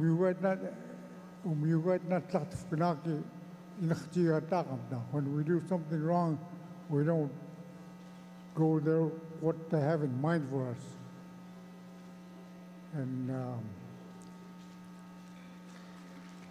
that's my experience. Okay.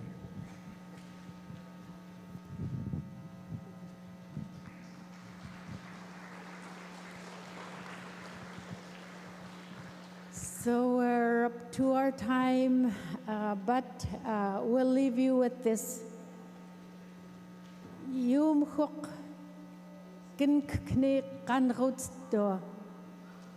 If you love that person, you're going to tell them. You're going to tell them what's right and what's wrong. And the other thing is, Gingoyun nunalgut klchid adu unchthu at dau jiutikut. If we as a community use love, express love, however we know how, we'll be one, we'll be united. So we'll leave you with that. Guyana.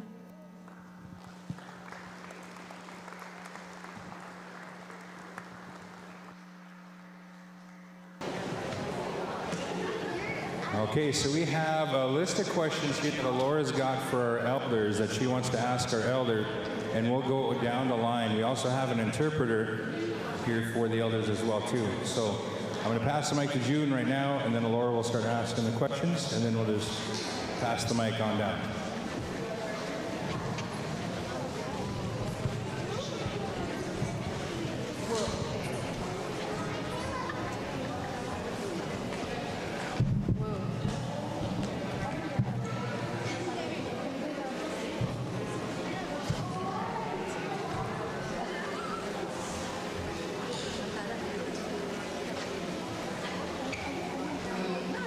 I'm Laura Wasley. I'm on the youth panel, and I'll be asking you the questions. So the first question is, Kiddu's at who are you? My Yupik name is Yuraq. Was given, and we are our names. I was born in March, so one time when I was older, I asked my mom, how come you named me June when I was born in March? She said, I named you after my cousin June Krause, who had passed away. So Pauline Krause gave me June Krause's Yupik name, which is Yuraq. And from what I understand, it means moves fast. And all my life, I have moved fast. So we are our names. I come from Yuraq, Clark's Point. My father, John Ralph Anderson, with the S-E-N. There were two John Andersons in Clark's Point, one with an S-E-N and the other with a S-O-N. So the mail always got mixed up. But my father is from Dillingham. My mother, Peggy Anderson, is from Kulukak. She was Yupik. And how I got my middle name, Blanche, is my Aunt Tanisha Johnson was good friends with Blanche Kallstrom. So that's how I got my name, June Blanche Anderson Ingram. Thank you.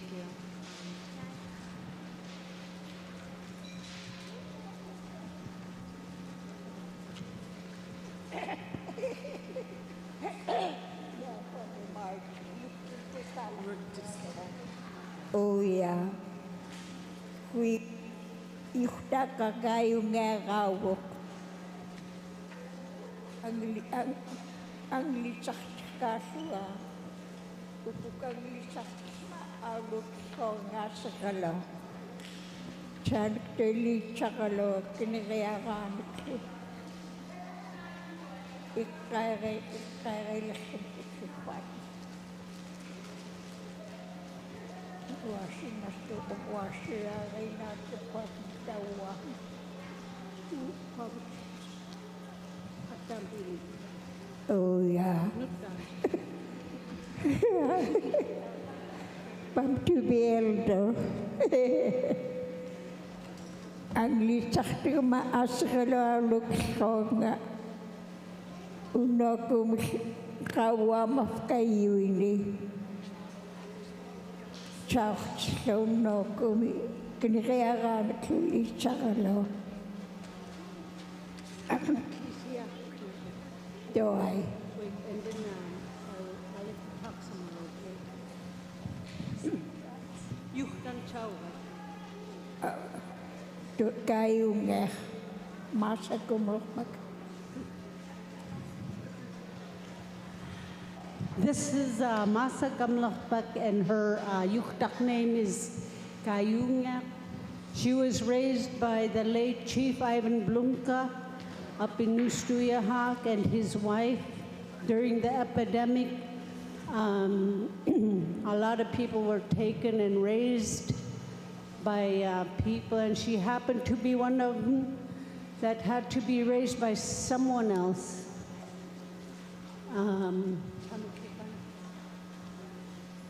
Oh yeah, the one thing that she learned from him was keeping busy, never idle. She helped raise her siblings. She was the oldest. During the TB epidemic, the wife of Chief Ivan Blumka had to be sent away to Seattle to recover from TB at the time. A lot of people had TB. So with that, she helped raise her siblings and did a lot of chores. Back then, she mentioned washing clothes. Nowadays, we just press a button, throw in detergent. But back then, it was all physical labor. They had a washboard that they used, and the washboard that they used had little ripples, and they'd rub soap on it, some kind of brown soap, and rub the clothing to take the soil off. And then they wring the clothes, throw it in a container to rinse, and then rinse the clothes and hang them. Everything was manual.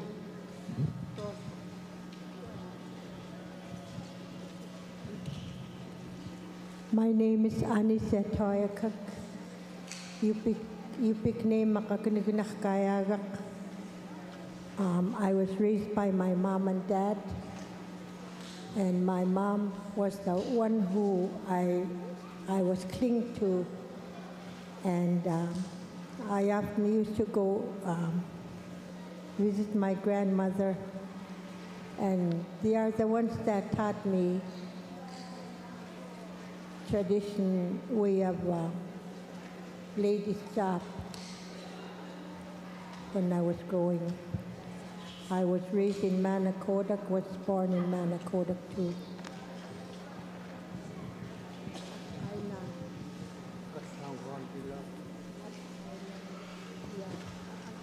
Okay, traditional instruction na kitudit Mike Toy Kakarunga Yuktunsu Ingasang Pilarat. So who are the people?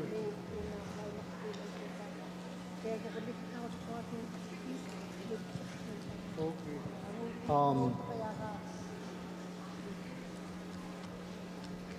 Who are the people?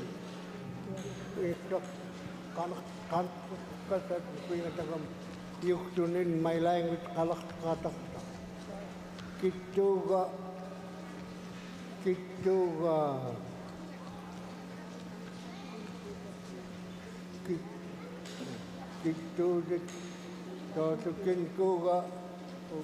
Kinkugat kukuyutlik na akasakan imuli.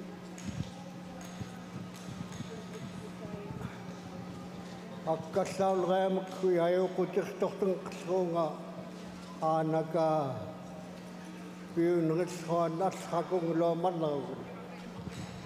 was raised by an old lady because my mother has died when I was only 2 years old. Agunaim na nausud kay tipit mit hanitam mani anakapiyun reshotin At the time that TB was around, that's when my mother passed away. I was only 2 years old then.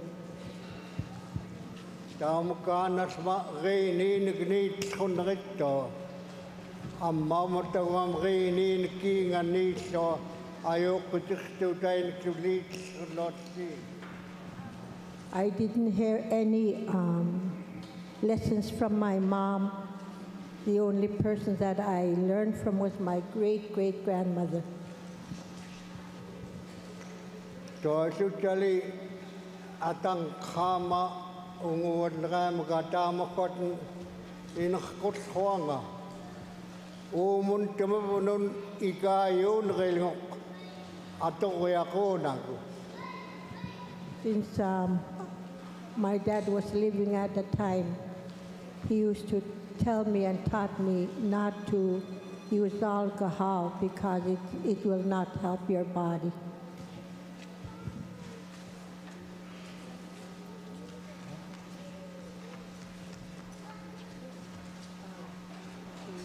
Toisu chali ayo koteh tong ktusi ayo koteh tohtong ktusi niu dayagayo. Apa kalau ikut kluku ayo koteh tok hoanga samak nunamak su. At a young age,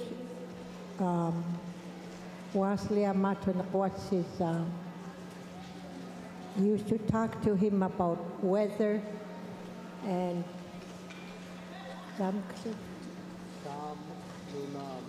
he used to talk to him about the land and weather. Samayo kutya pag nasatang lakaki, simik tuwatok. As you all know, the weather changes a lot. Toisu satimik tuwaton nunat jali manna to tunayok suni. Tawam nutum nau madrisok nunam klinau matuluteng kimi yuinat. Kahit may kadrat ng kiyasya. Nutaw na pitama ko tiklat. Kasi nuwawa takot. Mawa kami.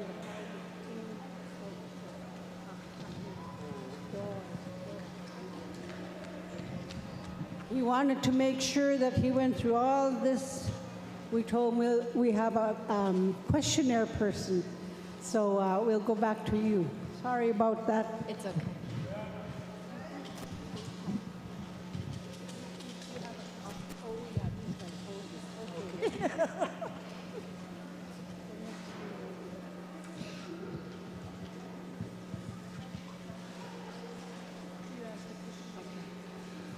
The second question is, who are the people in your life that taught you about your traditions and what lessons have stayed with you?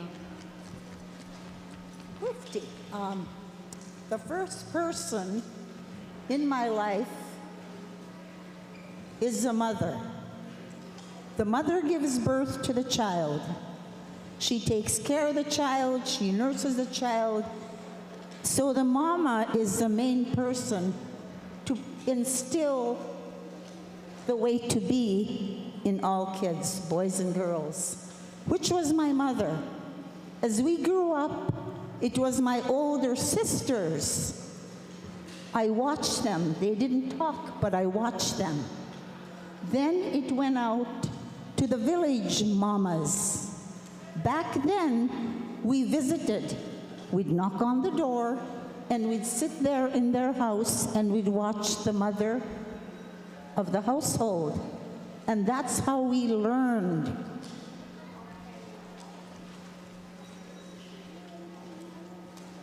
And those same values still stay with me. My aunt, Mary Wassily, married to my uncle Steve Wassily, Louise Gardner, Mary Floresta, all those women of the village, we would visit and they would speak to us about the morals, how to live, and I still apply those to my life. Family is very important, but the whole village is our family. Thank you.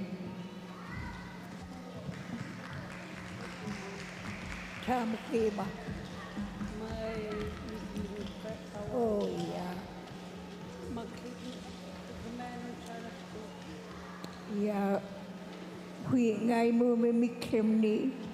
Makut kinulerat asraftut. si mga mangsuni chui natin uitaw kakalutong sim sani perksut pangkutan tuat bisa meritukut Chào kakamta si makakakut si gumenun perksuta.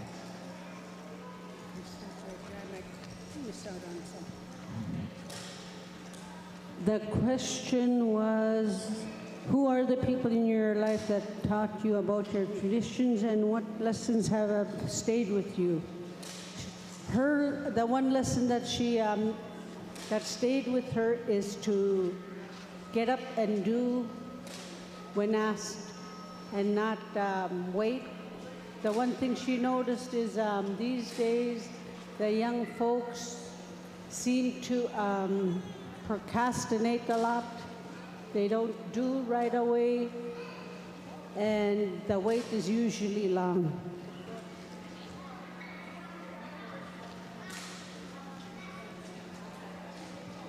And when you give children time, they go past the time. Gonna eat at 2 o'clock, some of them come at 2:30. Not really prompt, but as she was growing up, they had to be very prompt, on time, and do what they're asked.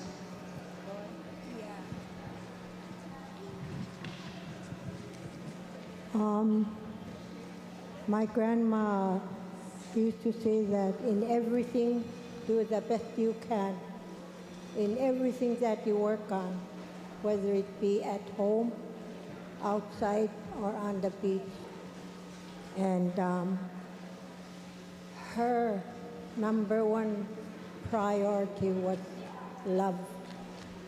She had taken care of at least maybe 5 orphans that their parents have died, and she took care of them the best she can. They didn't have no money to pay her. All she could do was share what she has with these people that she was taking care of. The love she had for everyone. Right now, this is a big family we are here for now. We're like a big family. With love, we're sharing what we know to each other. You all probably know what you have in your mind and in your where you come from, like these people over here. They probably have something that they could share to us too. Ayoko na kayo, ayoko to nunan legulari. Ayoko na kayo, ayoko to nunan. In every village, the tradition that they're growing from the knowledge of old folks is all different. Maybe they're all different, but some are very, very close together. Tagamayo ko tikto tayo kanilang ngata nunan ligulagit asanan saksuteng pitngayo ko tikto klagat. The advices from the one village a lot of times share their advices to other villages too. Mannakwani cooperation na kayo ganit ko 7 na kaulo tatagwa. So ito ang kalamat Herman Schroeder piluta. Kingok kwang ni nasun na ko ng makut ayoko tikto nutan kito kanehot kahit koyok lang tikot. There were 7 of us that started cooperation, and Schroeder said that later on, as we go along, people will learn to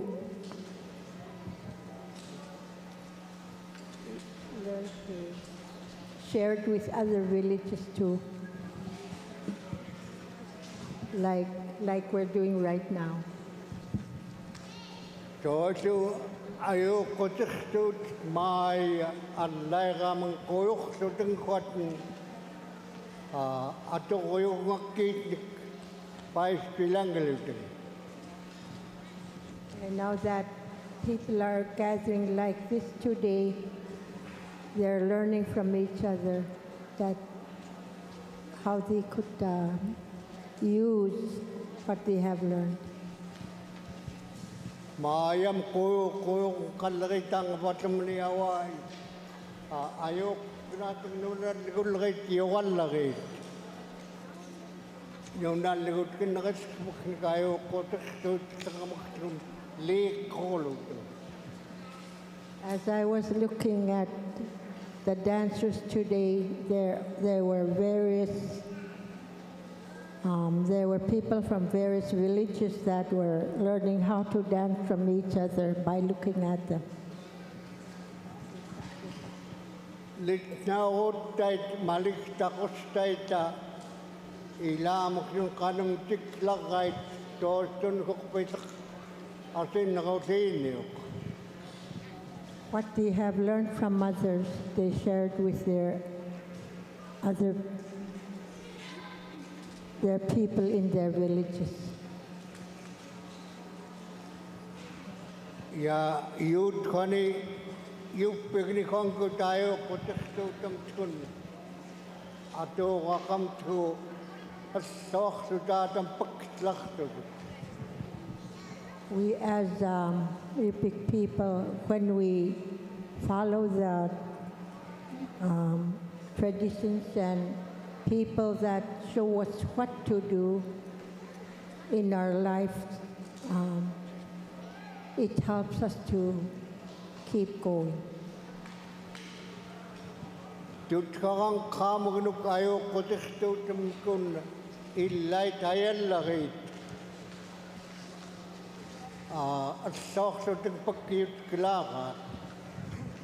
We have many grandkids and some of the boys that are helping us. They've been doing pretty good as they were following his advice.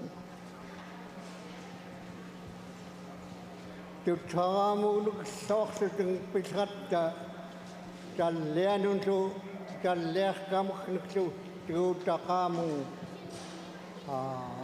tahu nak kau itu mereka kamu tu ika yud muklak. When our kids, our grandkids, take something as a job, it becomes helpful to themselves. Kamu nugit lit nipusok kaya kamu lit na kalas kamtang ilit away tuyo kaya kami uprakak takpag uwiyak to din pak na yung gulo ni samak ping coat yan. One of our grandkids was in Yuraq and he was wondering about the island way out there in the ocean. He wanted to go out and go around it to find out what's behind all that, around that mountain. We betul kami ni akmatin hukki sonipiyok asini unuganan nuna. He was wondering what was on the other side of that mountain or island. And then as soon as he was driving his skiff, he saw a big, long land. Mat ni ko ya don nauyuk snitki taktawa yako lago gat kits munango mano imah midingan lagi. King Ider, when he finally got to the place where he was, he finally found out it was all King Ider's land. They were all on the ocean like a big island. So tutki jamuganiki malini kan hot sinne am sangnak nutki ako nak manlaw ko kay na kuingat manlaw ko Rako naglutok han churchi yako meeting ako kan. I guess his older brother said, don't shoot too much. And then they both, I think they shoot 2 times each and they caught 137 king hiders. Go to the next question. Could give the mic to Jean. Okay.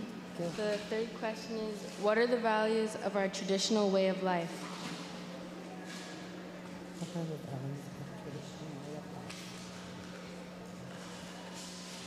Values begin in a family. And after the family, it goes out to the community. Values, it's the family's responsibility to put those values in our children of honesty, respect not to go steal from summer camps, to not break windows, to respect those things that belong to other people.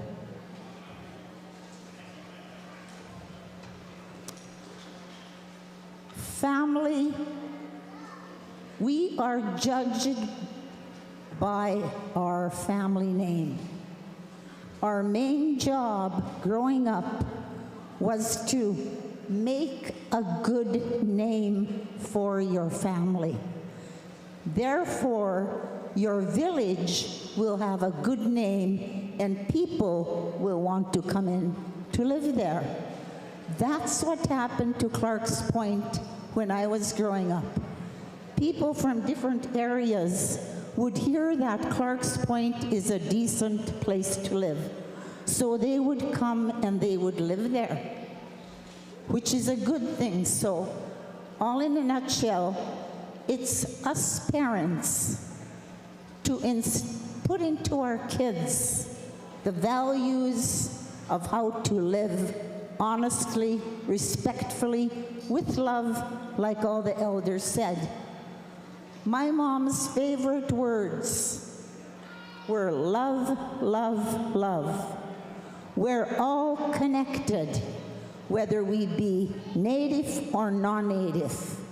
There is a reason why people come into your life, to build you up and to build others up. That's why we are here on earth, not to tear or destroy each other, but every person we come in contact with, we should help them make themselves better. Thank you. Okay, hello. Yeah, huinga kan katakto. Tutkaran kang lichas horga. Chal kaya kanaki, kin kukuluki, kin kay nakaluki. Kwat nisutay kata pikaluki, putsukakluki. Kan para chimalrit mikilingut asitut, ni churo hudin ko. Kin kukuluk daw am imkut pilrit asisinut. Ang leka mong ukis kenglasinit, ang lichaksten. Huihani hatutarama, ukut pingayon. Auluk lakat, ngay kpausodot.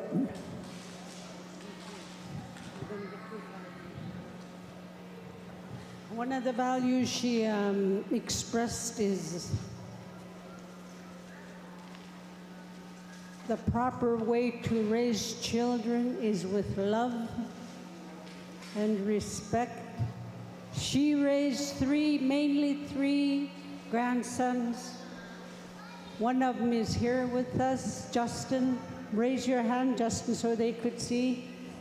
She helped raise him, and he's got 2 other brothers.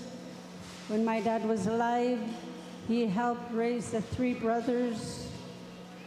with love and without harshness unless they need it.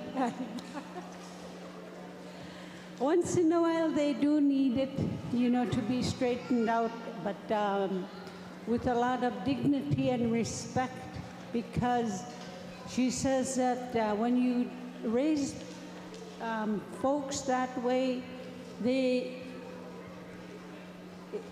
become respectable or teach respect for other human beings.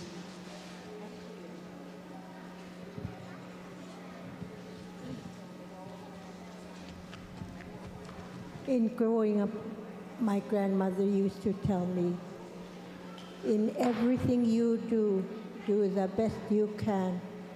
When you take care of the fish, do your best. When you're sewing something, if something is wrong, just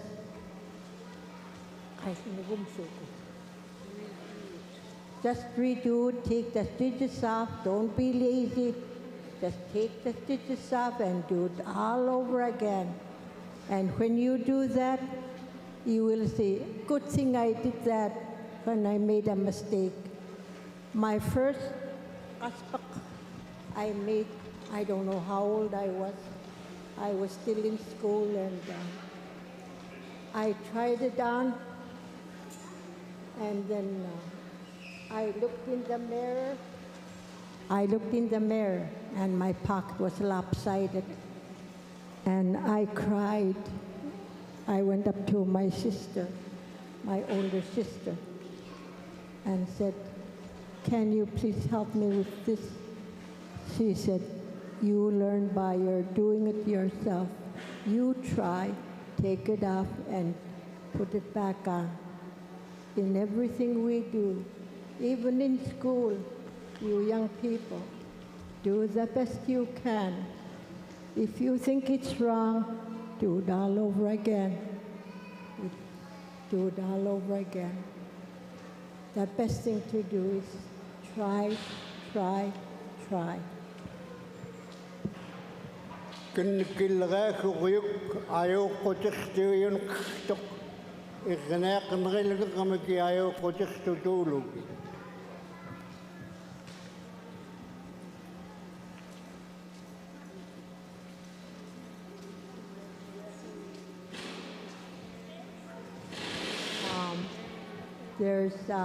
There's caring people out there who will share what they know through their love to everyone.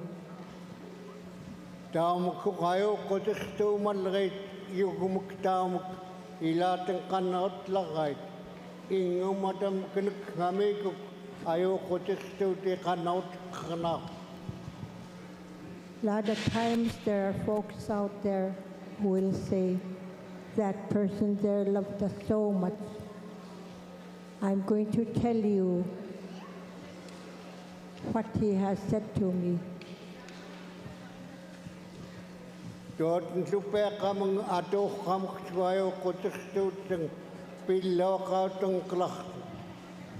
And whenever a person shares what they have, it works out like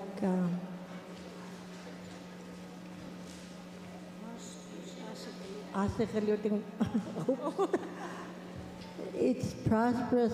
It's when in their life,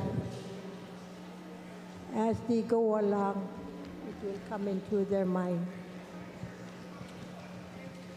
Yung khamak yung angot hulga nakhlay na ya kutyokse tagam angon tyokset ayo kutikto matgamikun chali yakhto tagameni. We have a son, our first children we have are all girls, but this son of ours who was born the fifth, he went out to work. Ayaw ko tikto mata kami kung tutoy taliyak to kami ni o sentrala ni. Tama na to kulo ko pits ko sinemi. Alulan gatang makakak tulasin ni alulakan. Ayaw ko tikto ni makpigmi ato las ko sinya kan nguyot ni. When this son of ours went out ocean trawling, and at times he would go up to the cabin and see how he's driving, and he would watch what he's doing while he's driving. Toisu atan pegat siet lamun utira tusatni apasaminun pisini loku. Tois pisinia alulak tuktuyak ni loku ocean trala lgani. I guess he had gone out to Seattle, and watching him driving that big ship or scow, he said, I want you to drive this cow during ocean trawl. Totna pieni apsine kaisun pital lagam. 1 year cook. Down a cook kutung cook $2 million again a check niloku. Tau gom cook cotton kiuga. I punk nilone ganagni to Mikiagalut. Pai state laganiluk. Don't stigat nilone. Yeramai Damaskon. Ocean Salak. I makpigmut tayo nakakaulun. Magamay. Takapagtiga na.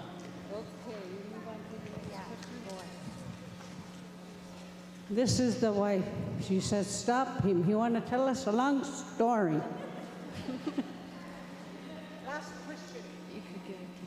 Last question. Okay, this next question will be the last question. What are some traditional practices that you believe more young people should learn, and why? Many of you know Gabriel Andrew. Gabriel's family is from Aleknagik, and they moved down here to Dillingham. Gabriel, I have high respect for. Gabriel, when he was younger, was a very good hunter. And I asked him, I said, how did you learn? And he said, instead of playing around with the other boys my age, I would go where the old people gather, the elder men gather. He said, I would listen to their stories because they would tell where the danger spots were, where not to go, where was the best place for caribou and moose and ducks and geese and fish.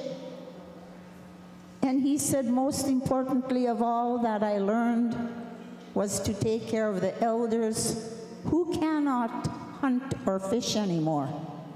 Those are the values that sometimes I see we're losing.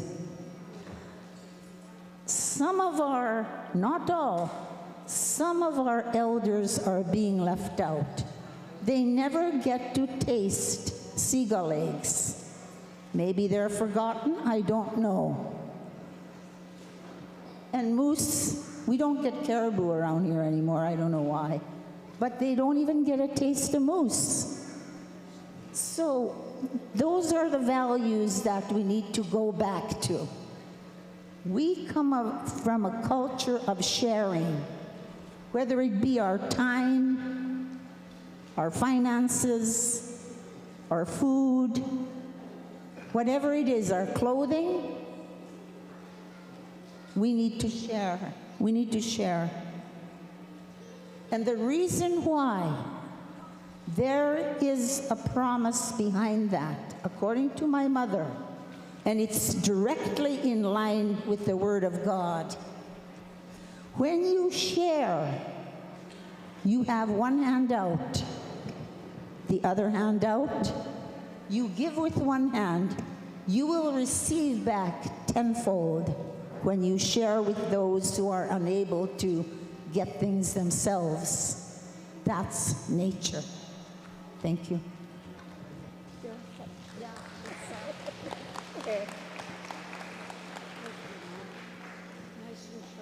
Yeah.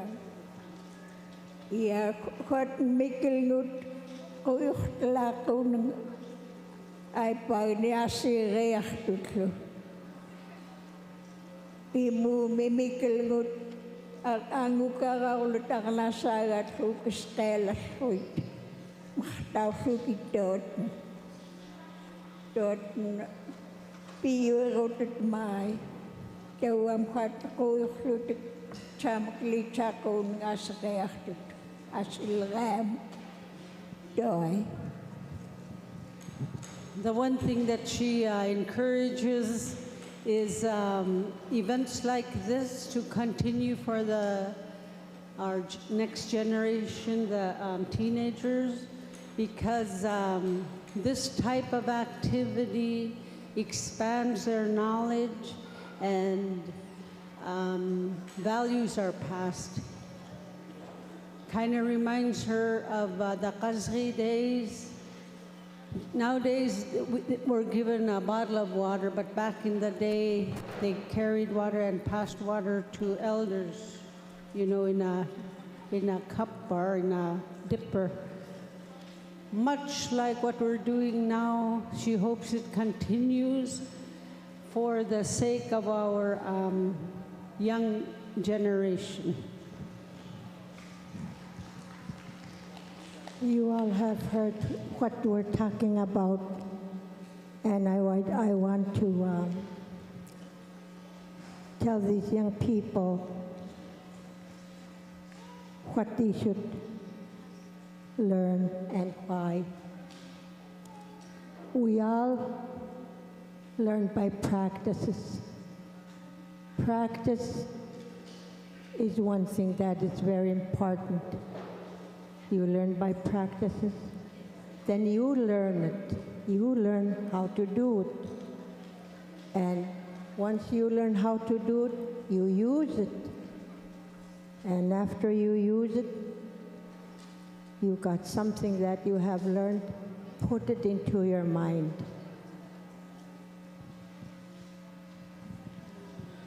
Ayoko tichtut putato kumski pilakautang krkakut. Nasun nak ngam tsukwanika. Ayoko tichtut putato kilapu.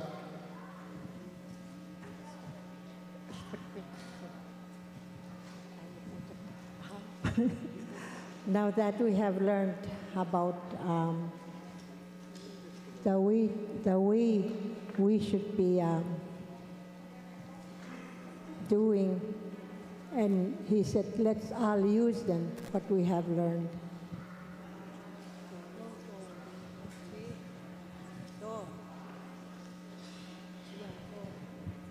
He said, that's it, Doi. Thank you.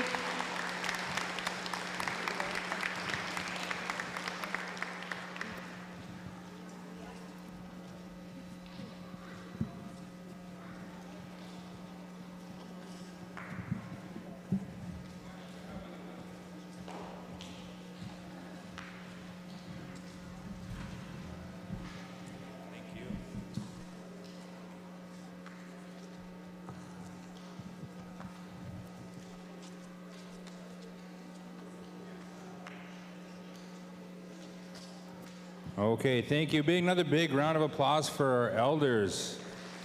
Absolutely amazing. So lunch break is over, so after breaks we end up doing door prize tickets. So if you could take those red door prize tickets out. And as you're doing that, I want to introduce Michael Heyman. He's the Alaska USA attorney. I'll give him the mic. Hey, good afternoon, everyone. My name is Michael Heyman. I'm the United States Attorney for the District of Alaska. I appreciate you giving me the opportunity to introduce myself and say hello to everyone. I live in Anchorage with my family. I have 3 children, I was appointed by the President of the United States and Attorney General to be the U.S. Attorney for the district. And what my office does is we oversee all federal prosecutions in the state. We have 3 offices, but no matter where there's a federal crime, my office oversees that prosecution. But of course, the only way that we can effectively engage in this practice and prosecute crimes in Alaska is to work with our state, local law enforcement partners, as well as our local communities. So that's why I'm here today and this week. I'm going to be in the public safety discussion after this. I will also be with Ingrid Goodyear, who is our MMIP coordinator in the back, to have a discussion about MMIP issues in our local communities. Because again, what we do would not be possible without talking with you all. So again, I appreciate the opportunity to be here and look forward to meeting with you and speaking with you later. Thank you. All right, we're not going to let him go that quick because we're going to let him draw 3 door prize tickets. Oh, I was told, hold on, by some... Hold on, we got another one coming.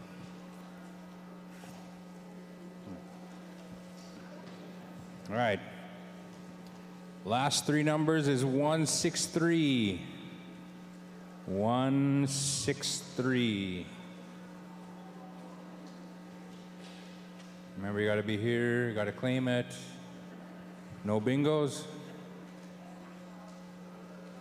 Going 163, going once. 163, going twice. All right, let's draw another one. How about 234? 234. Oh, right there, VI. You could see Evelyn, or Nadia. Nadia's got him. Next one, last 3 numbers, 066. Right here, you go there and go see Nadia. She's almost under the purple square. And the last one is 074. 074. All right, Margie. All right, over there, see Nadia. Keep on your tickets. Let's talk about what's going on. And now we're going to take a quick 5-minute break. But after the break, we're going to go out into our breakout sessions. So in your agenda, if you want to write down numbers, room numbers, or places that you might want to go, the first one where it says Department of Public Safety MMIP, that's been moved to room 155. That one's in room 155. That's going to be down this hallway. You walk through the middle school gym, down that sign swing, and down the last classrooms. So that's where that one will be. The language is in room 154. With Kinley Adler, that's going to be all the way down, same thing. You'll go down here, go through the middle school gym, down the sign swing, and the classroom at the end. Native dancing with Margie Frost will be in the middle school gym. As you walk in the gym, it'll be on the left side. There'll be a bunch of chairs set up there, so that's where that one's going to be. Alaska Native Women's, I should have wrote down AKNWRC and Safe Healthy Relationships is going to be in the middle school gym on the right-hand side. There's a bunch of round tables set up there. After that, you'll be let go from that one. You'll have a 5-minute break to get to the next breakout session. Those ones, there's been some changes on there. The Department of Public Safety and MMIP will be in the middle school gym. So that one will be moved into the middle school gym. The traditional outdoor survival skills has been taken off for today. The GIS data sovereignty track will be in room 155 down the science wing. And the AKNWRC Safe Healthy Relationships will be in room 155. Also for these breakout sessions, we have the salve making. That was a pre-registered class. That's going to be in the home ec room. So if you walk out these doorways, be the second right. There's a classroom down there, and there should be signs. That one's also going to be at 2:45. And then in here, in this room, we are going to have the Wellness Circle of Life talking circles. So that'll be set up in this room. So if you want to join those, you're more welcome to. Again, we have a couple more minute breaks. We have the resource tables over here on the left. And we have some crafts and stuff over on that side. All right. We'll let you go, and then we'll come back here. What time are we coming back here? 4? We'll come back here in the middle school gym at 4 o'clock for closing and a dance. I think it's the Good News dancers that'll be dancing tonight to send us on our way. And then tonight there's an optional evening event. That optional evening event will be in here in this gym, and that's going to be NYO, hosted by the Dillingham NYO coaches. So an NYO event tonight from 6:30 to maybe 8-ish. We'll be in here for NYO tonight. All right. It's breakout session time.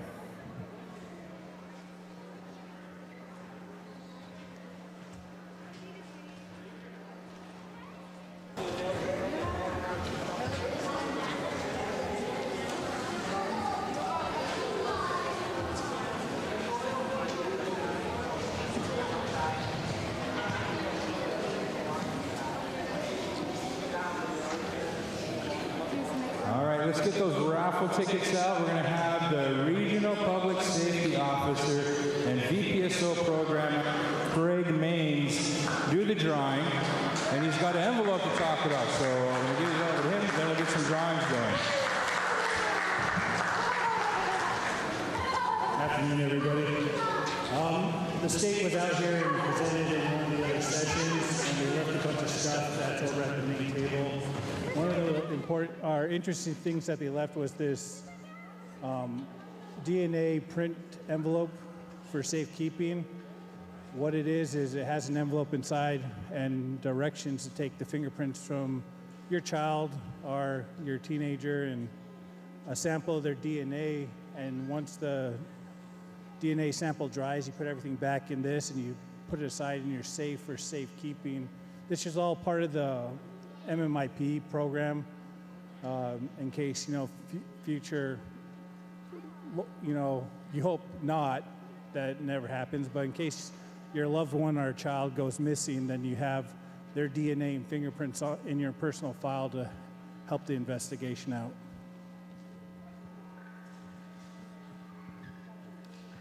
Thanks, Craig. And then you can get those. Maggie's got them, and she's been handing them out. But thanks for that information, Craig. That's very important information. So because I made you go to work, we're going to let you pull some winners.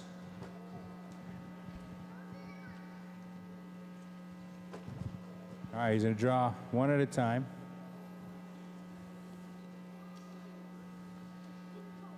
One at a time, Craig. Last three numbers is 053. 053.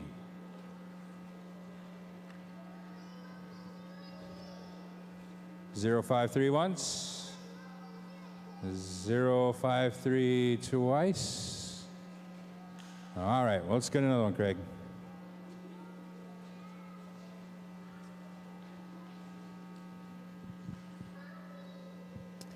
Zero 48. 048. Oh, right there. We got a winner. You can go there and see Evelyn. Right there. All right, two more.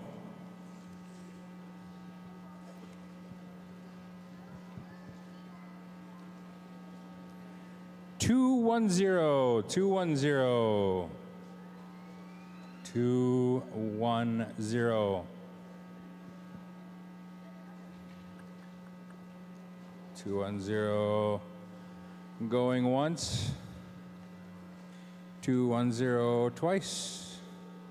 All right, another one.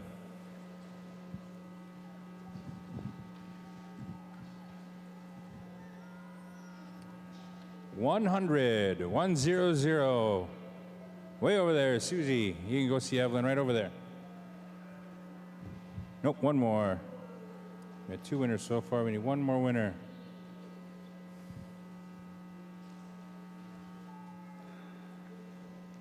Winner 225.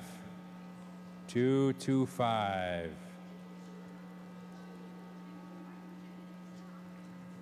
225 going once.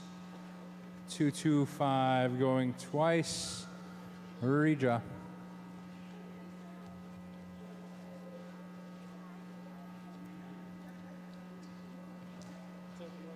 214. 214. 214 going once. 214 twice. All right, going again.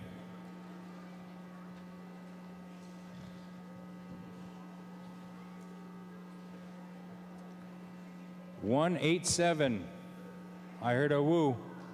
Martha. All right, Martha, you can go and see Evelyn over here at the table, and she'll get you your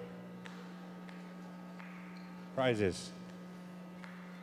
Thank you, Craig. Appreciate you coming up here and giving us some information. All right, without further ado, to close us out for the evening, we would like to bring up the Sally Martin and the Good News Dancers.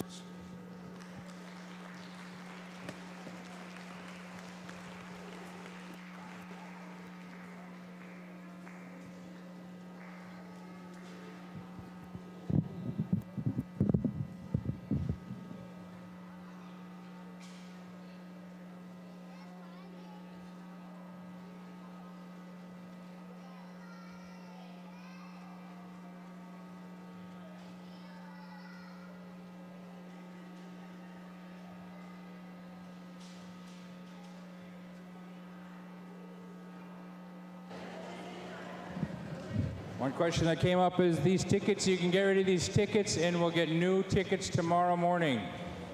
So these tickets can go in the trash, we'll put new ones out tomorrow morning.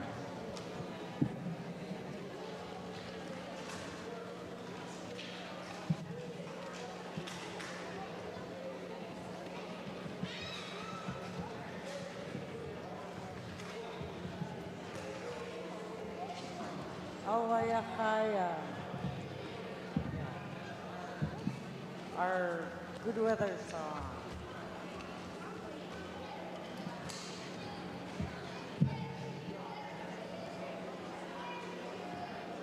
Shush. Not yabbing.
Kinuksen, Yuraq from Ziansi, Arita Chugniatet, Imaman Kakanavat, that Karak, Tarakami, Iralok Kapik na Ripagak Hilio, the moon's turn.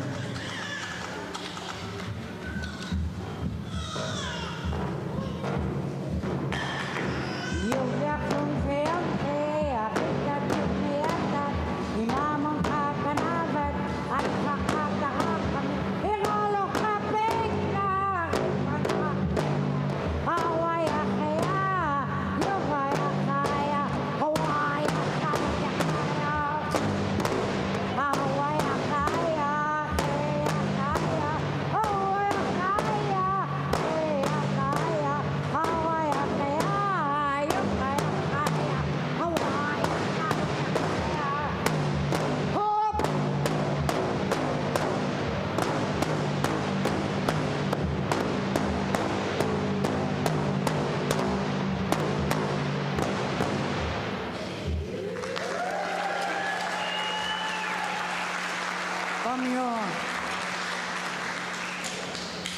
Come here.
This next song was composed by Loretta Flynn from Yuraq.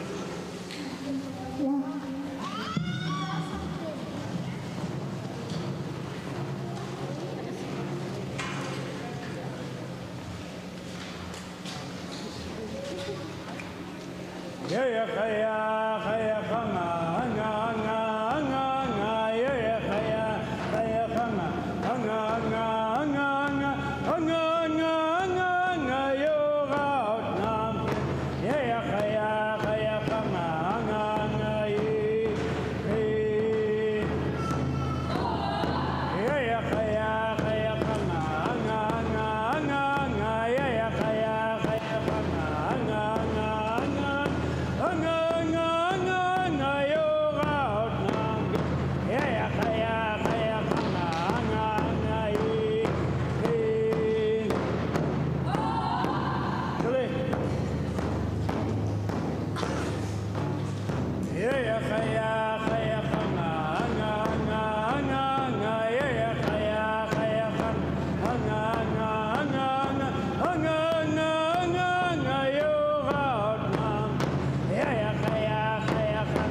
kaya kaya kuna ho ho ho ho.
This next song we're going to do is we're going to take you guys on a journey. It's also our invitational song.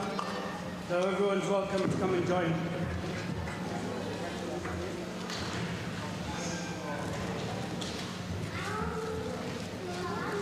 When it only has one stand, it doesn't have a pasok. It goes,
This last one is our bird song.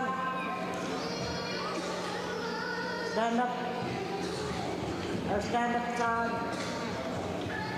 It's about a crane in the end.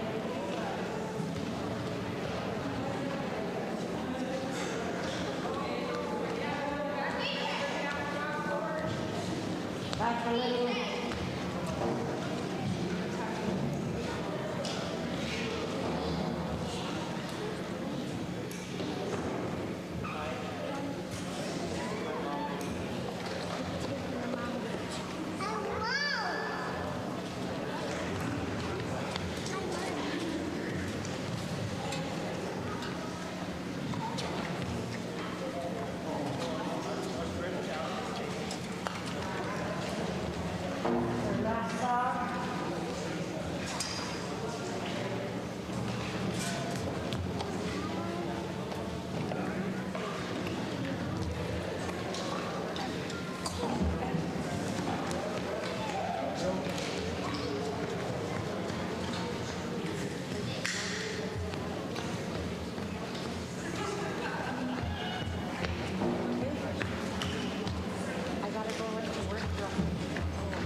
The crane flies, the crane hops when he sees me.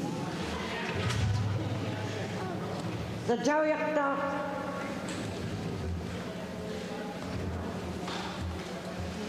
is about birds flying. But when we need your help by you, the audience, making bird sounds.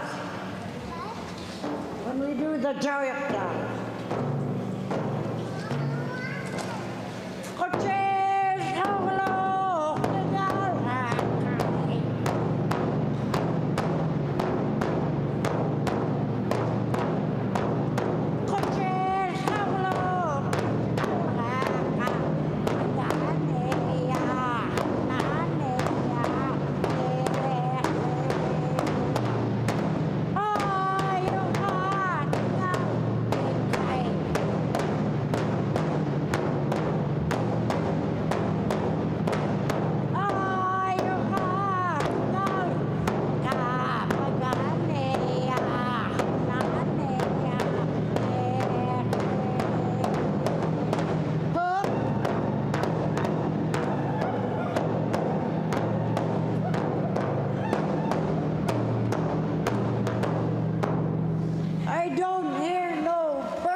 Come here. Need you to come. Come here.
Thank you.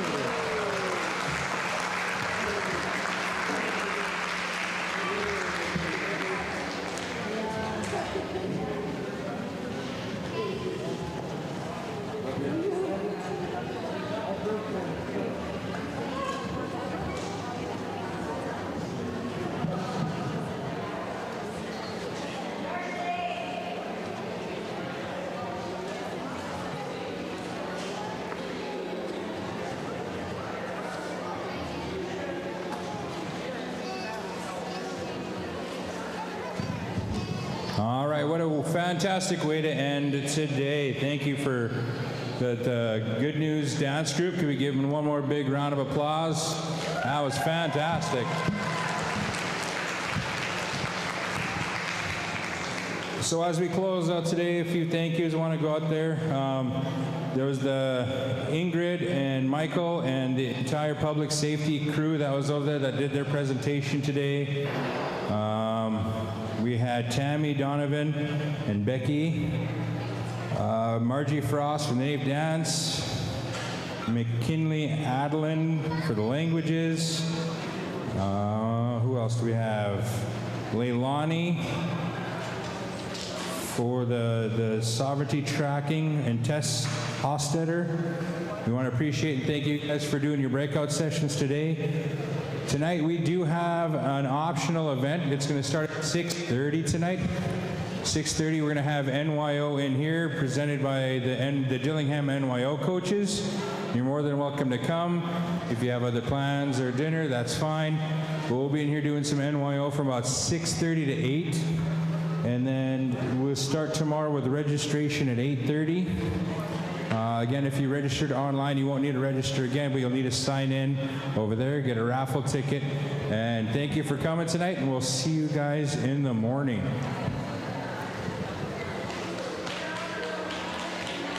Again, dinner on your own tonight, and we'll see you in the morning.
those hips aren't going back because you want to sneak up on those heels.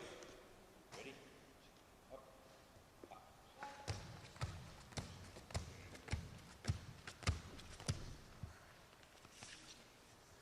You don't have to.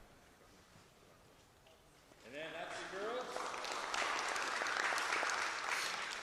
And then the boys. Jacob's not going to curl. Usually the boys will curl their first knuckle underneath. Over this floor, I think it's going to tear up his knuckles pretty fast. So he's going to keep his hand open. But these guys are just inches off the floor, and it's going to be the same thing. Up, hop.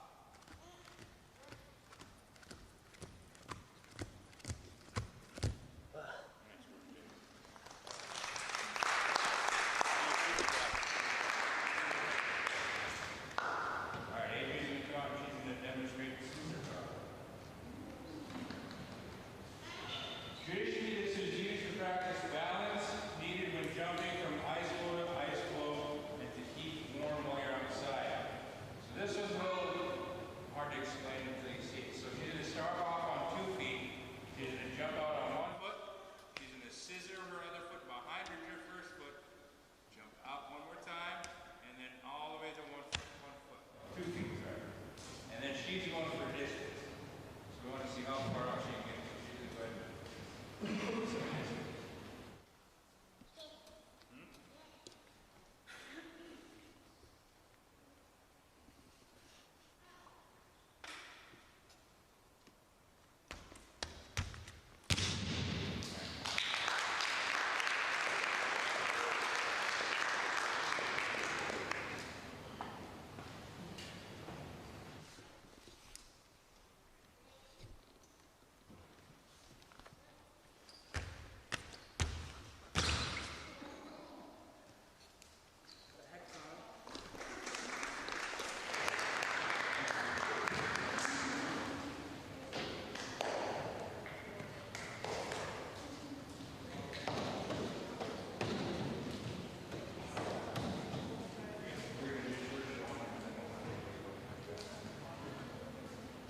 stickball.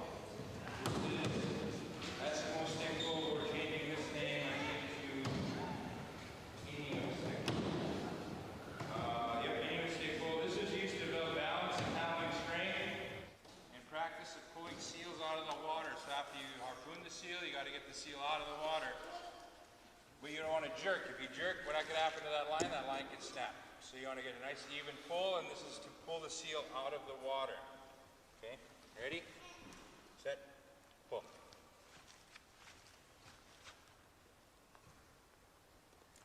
Okay, and they'll switch grips.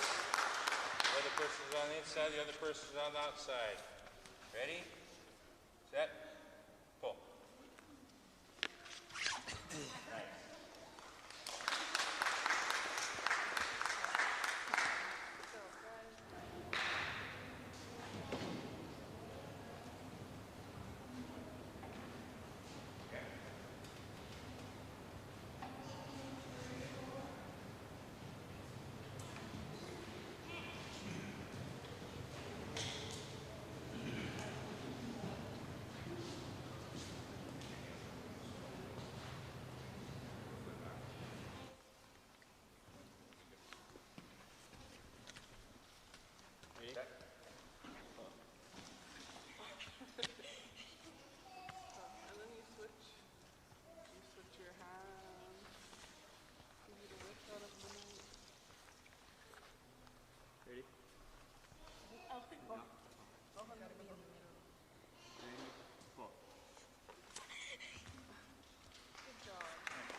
strength. It requires little room to perform and can be played indoors or in tight spaces. This is to get your balance down when you're in a kayak, when you're out hunting. You don't want to fall over left or right, so this is to get your practicing your balance. So this one, you're going to take your elbow, and there's a little bone right on your hip where there's a little socket. A lot of the kids will put it in. They'll rest it there. They're going to lean forward. They're going to balance their whole body on that arm. They're going to reach up, hit the ball, hit the target, show balance, and be good. And go back down. That'd be a success.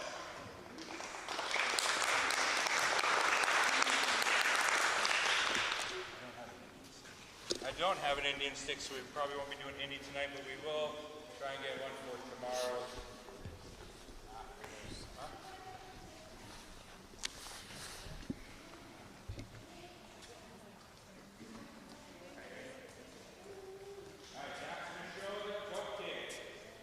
This teaches athletes and individuals to be light on their feet while jumping ice flow to ice flow. You notice a lot of these events are for us practicing for the wilderness and doing things outside. Start behind the line, both feet parallel. He's going to jump over the stick, but on his way over the stick, he's going to tap it with both feet and then land on the other side.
It's the arm pull. So individuals are going to interlace their legs. They're going to grab the bent leg. They're going to walk at the elbows. And they're going to try and pull backwards. They're going to either try and pull their opponent's arm straight, or they're going to go and lay straight back down. The judge is going to be ready, pull.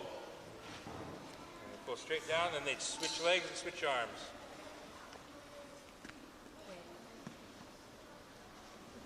Where the confusion is, which arm did they pull with? The left one. Wait, so I put this one up, I put this one down, so then this one Yep, goes up. yep. Okay. I don't even remember which one. That, yep, there you go. Ready? Pull. Grab you on the lower.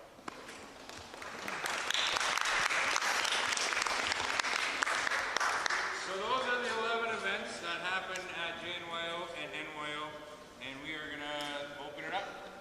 So go ahead and we have a ball over here, a ball over here. We have fish right here, I'm right here. And we'll let it open. We got wrist carry sticks, stick pull sticks, measuring tapes, the balls. Not a question, is it like based on a point system, or how do you know it's like the Distance.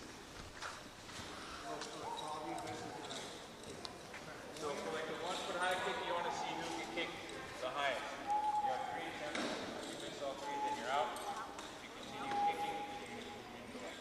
Like, what about the stick jump? Again, it's the same thing. It's the distance. It's how far out it is.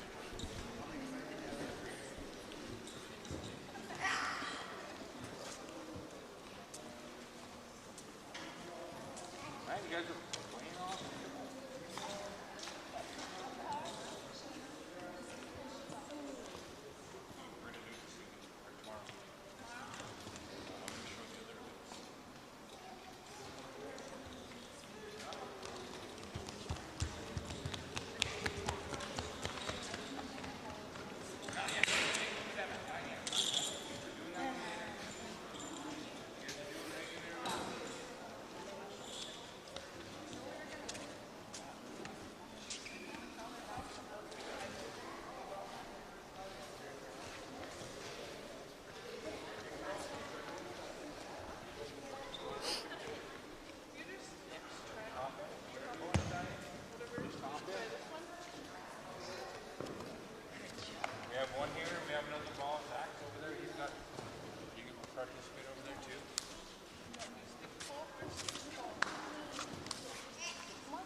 again? If your parents are here, or you want your fingers, this is their event.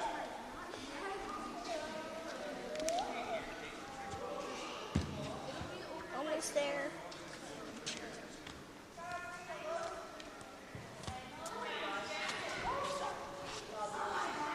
Be careful.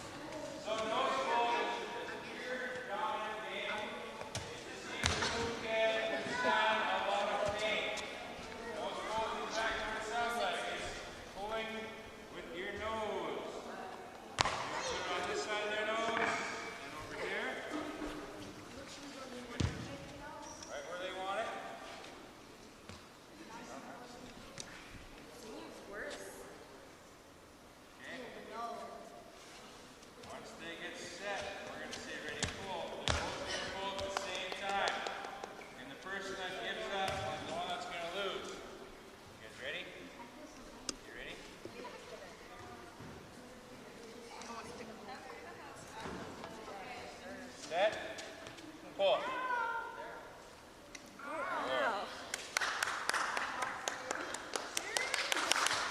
Anybody else want to know what's pull? Katniss? After that?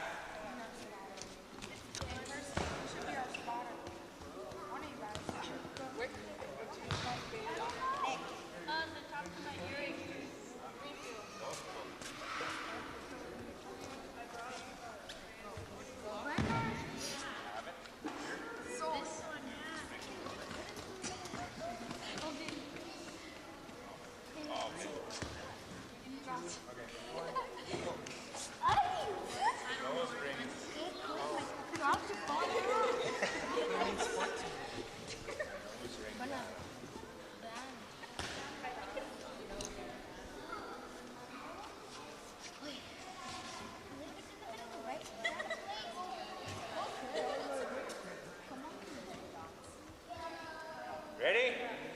Pull.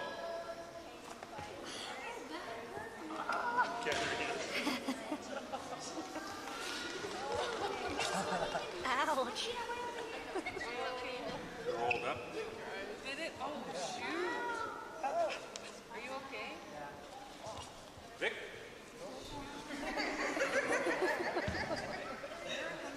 Anybody else want to try to pull? What?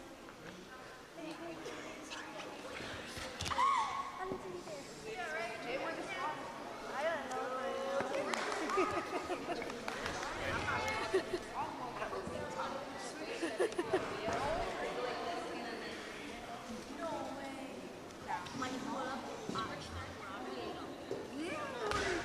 Come on, buddy.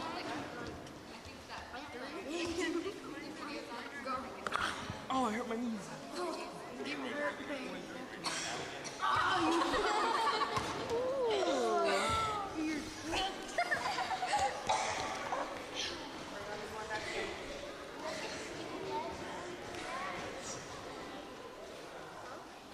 All right, another event that's done. It's not done in any of the NYO games. These are just kind of fun games that you can do. This one, you usually have a nice big.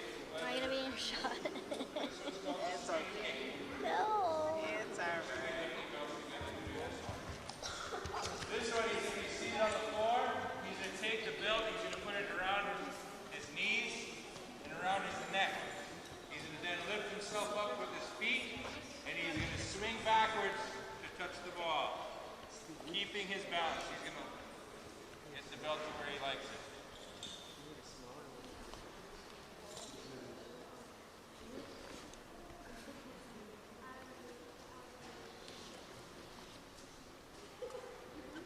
Yes, that would be successful.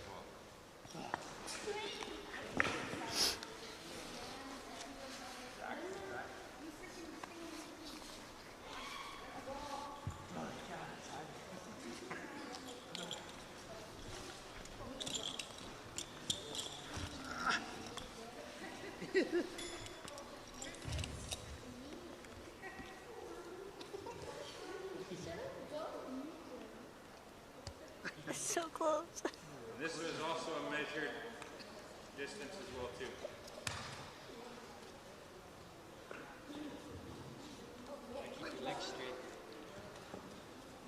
This was my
Okay, this one again is called a stick twist.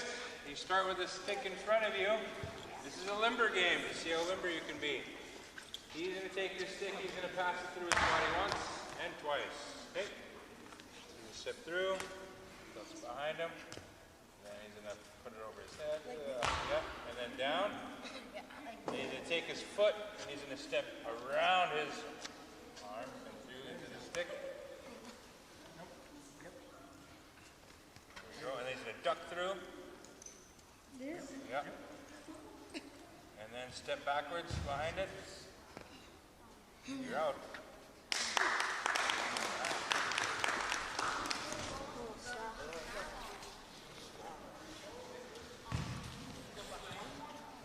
Step through. And you bring it all the way behind in front of you.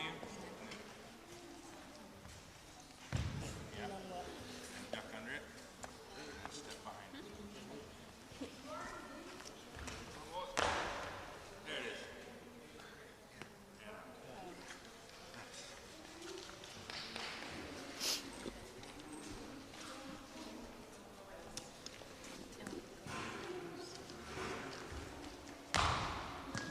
Oh my God. Okay.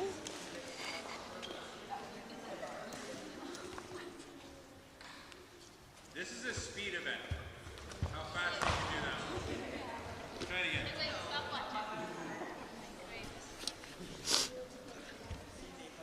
Absolutely.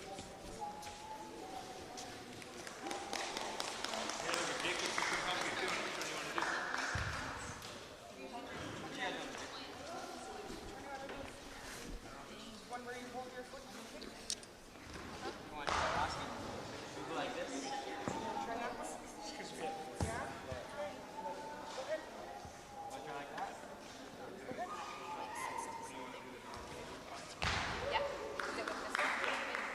So this is another event. I don't know what the name of it is. We've called it the narwhal. So you take the stick, you're gonna put it right at your nose and your forehead, and she's gonna lean back until the stick touches and stand back up and show control. Now that she's done that, she's gonna take her bottom, take that bottom hand, put it on top, put it back, and then lean back. Come a little bit closer, son. And work her way up the stick. Yep. There you go. Try and measure with your foot. Go like this. There you go. And then you put your right arm right here. Right here. Okay, right here. Keep it on the floor. Oh, tight. Just like this. Put your foot like this. Yep. Put your right here next to your foot. Yep. And then what you do is you bring both this and your leg up to do this. Try to put them Lift it up. just like this. And then jump and kick. Jump and kick. You can do it. Jump and kick. Jump and kick. You gotta do it. Hurry up. You gotta do it in a whole good motion. You could do it. Go like this. See? Like that. Just like that. You could. It's okay. It's okay. You could. You're bringing this foot up and you're kicking. Go ahead. Go ahead. You're okay. Yeah. Go ahead, baby. You do it. Okay, you seen how he did it? You gotta put Just that on like, your leg up. just like this, yeah. Good Nice. job. Nice. I did not see you steal. You want her to show you again? Go ahead. Do it real slow, son. Wrong foot, wrong foot. Other foot. Yep. Just like that, yeah. Yep. Good job. You see how she did it, son? Okay. Just Go like ahead. that. Remember. Put that hand. Put your foot just like this. Other You foot. can do it that way. No, other hand. Yep, there you go. Ready? And you push up with your leg. Kick it. There you go. Nice. You did it. You want to try again? Yeah. Let me see you do it again. It's so old. It's like crawling around my back.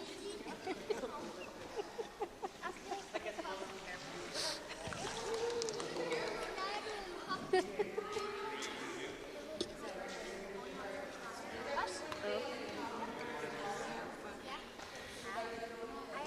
this one right here, usually there's a big circle in the middle. And it's kind of like it's a pushing event. You want to push your opponent outside the circle. This one's called the moose. Jacob's got wiry hair, so we're going to make him take his hair and go forward. Okay? And then you're going to go forehead to forehead, and it's a pushing event. You want to try and push the other person out. Ready? Go.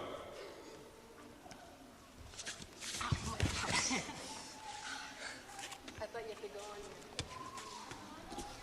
Okay, and then Bailey and Adrian go to caribou.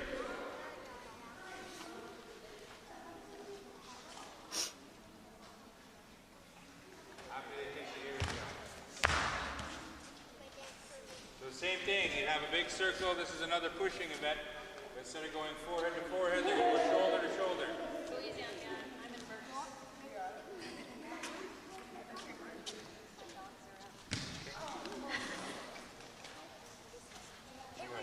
Which one's the one where you do the Okay, they're going to take each other's heads, stuck them under the armpits. They're going to go shoulder to shoulder, so right here should be touching. And they're going to push each other outside the circle. Ready? Go.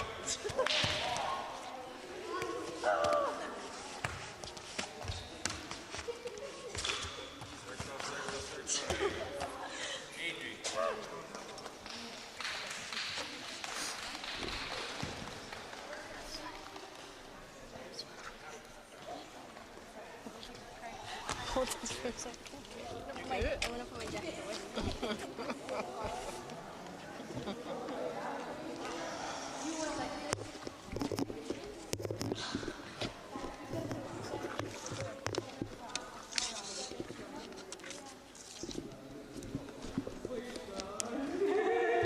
Okay, the next one's going to be a head pull. This is another pulling event. You're going to try and pull your opponent outside the circle. Okay, you hook up a belt. Again, we're using a weightlifting belt because we don't have a solid belt. And they're going to be pulling each other backwards. Ready? Pull.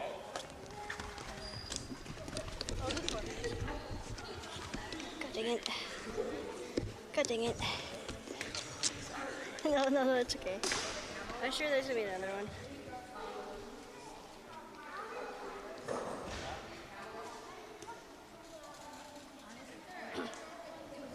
So there's two people.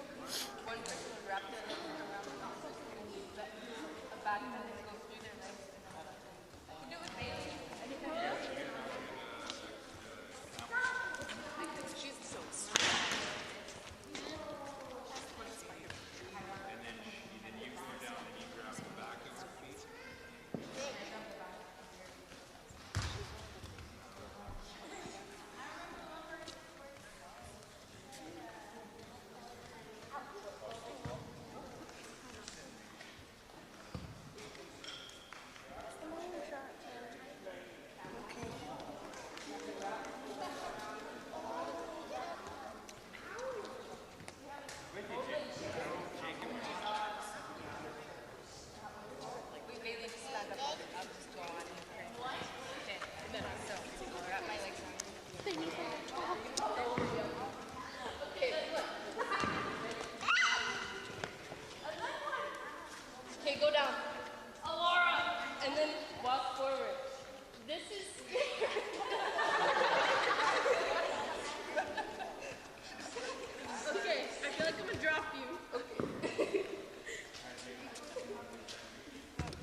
feet, and he's got it at one chair.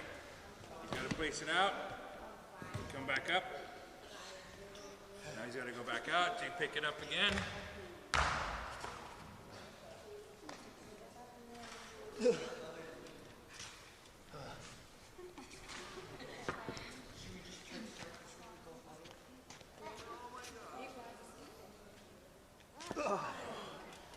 Too far.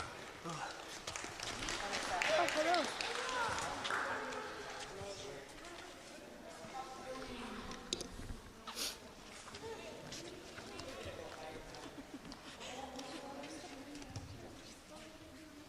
Oh, you're a lot lighter. Oh, man. Too far out.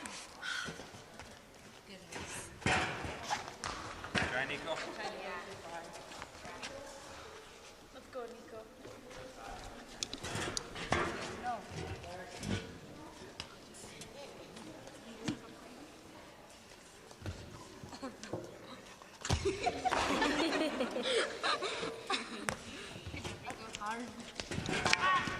You okay?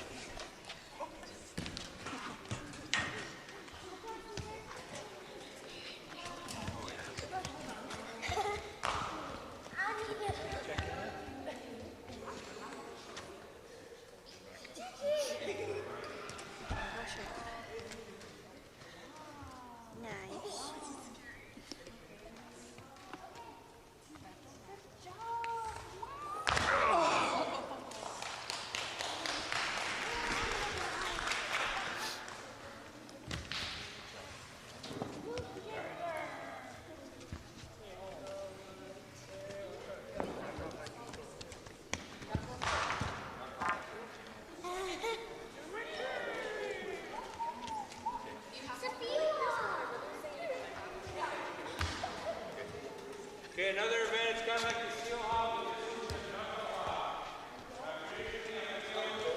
Unless the female has invited into that event to do the knuckle hop. I'm always going to invite Laura to do the knuckle hop.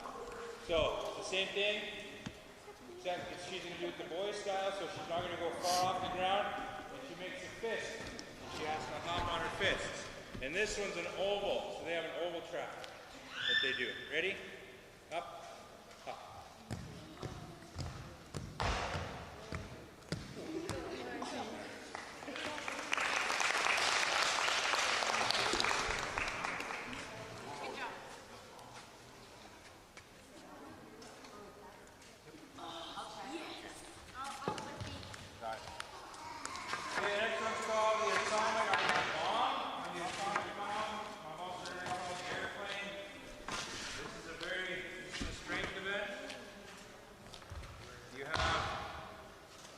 Person at the feet, and each two people at either arm. They're going to go when she says she's ready, and they're going to pick her up. She's going to have everything tightened. Nico. And they're going to lift her up off the ground, and she's going to keep her arms extended and her feet extended, and they're going to go as far as they can walking.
take the twine, or it's usually sinew, and you put it alongside the back of your ear, right where that cartilage and the side of your skull meet.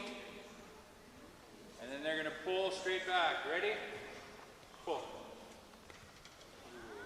right, then they'll switch ears.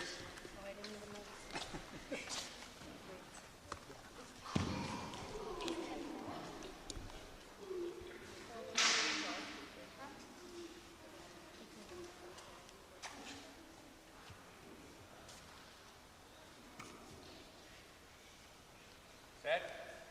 Pull.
Try the butt hop. Katerina loves the butt hop. What about? The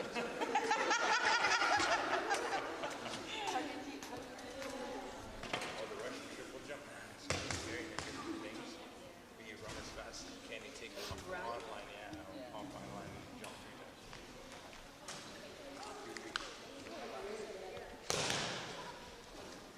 You could.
Leg rest.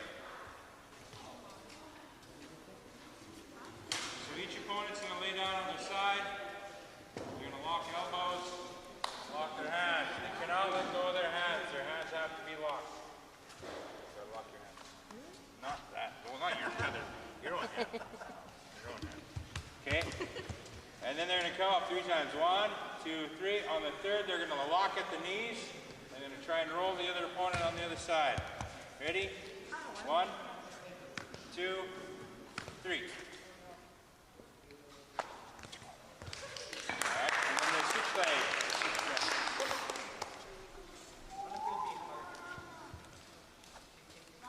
Ready? 1, 2, 3. Ooh. This is 1 and 1. They go behind the back. On the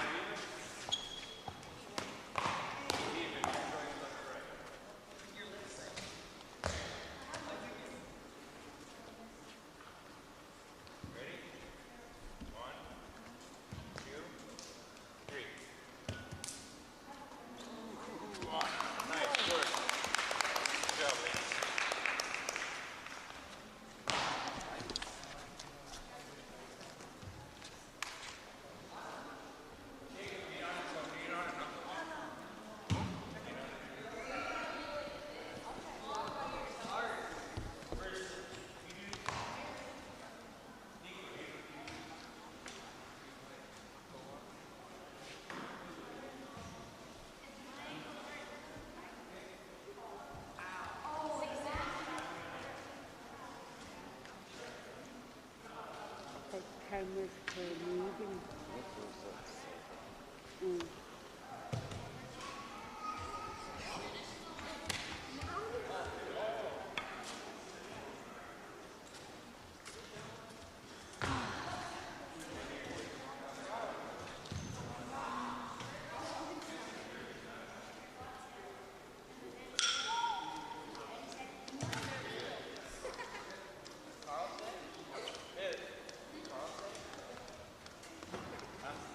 Okay, Jacob's going to show us traditional 1 foot. This is how they used to do 1 foot.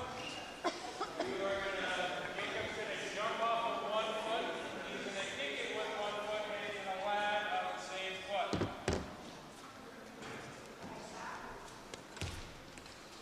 That was the traditional 1 foot.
Jacob, we got a new one for you.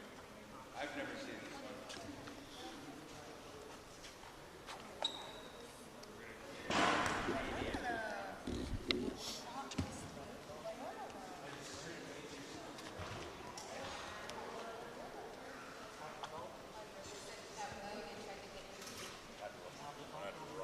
Like hang on to people.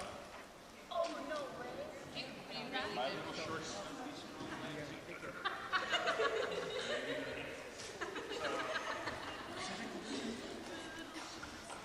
So this one's called, I've never seen this one before. Zach's seen this one at the Heritage Center. This one's called the Canadian 1 foot. And we've never ever tried this, or we've never seen this one before, so this is new to me.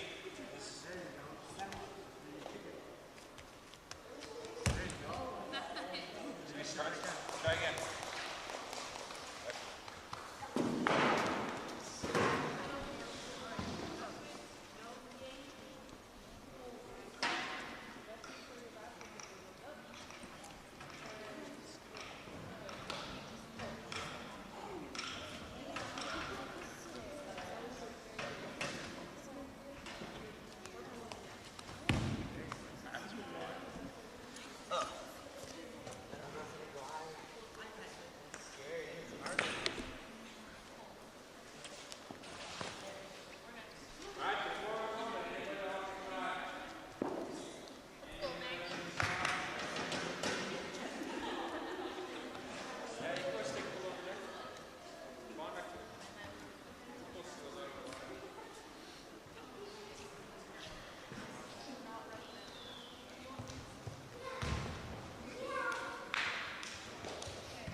be unexpected. Okay, it has to be unexpected. Then you like, okay, well, we'll start drinking. Okay.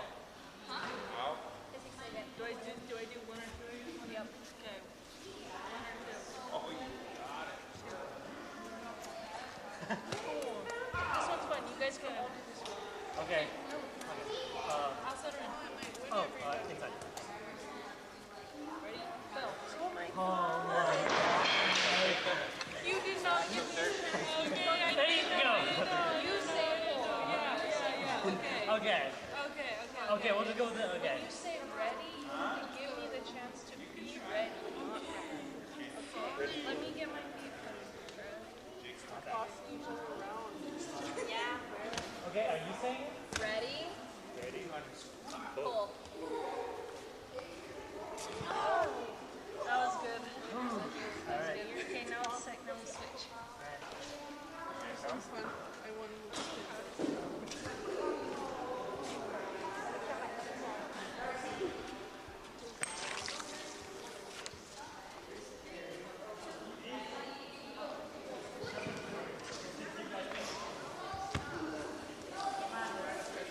I'm gonna fight for that.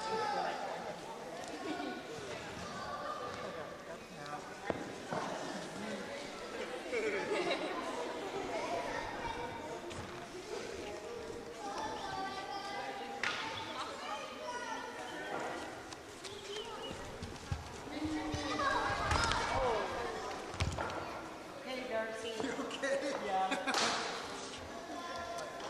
Get in line right here. Darcy.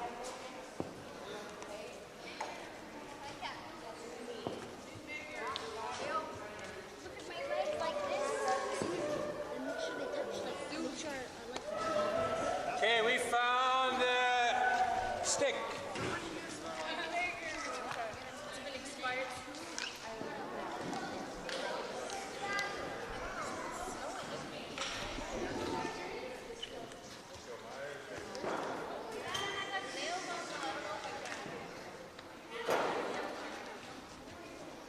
Changing the name of this one too.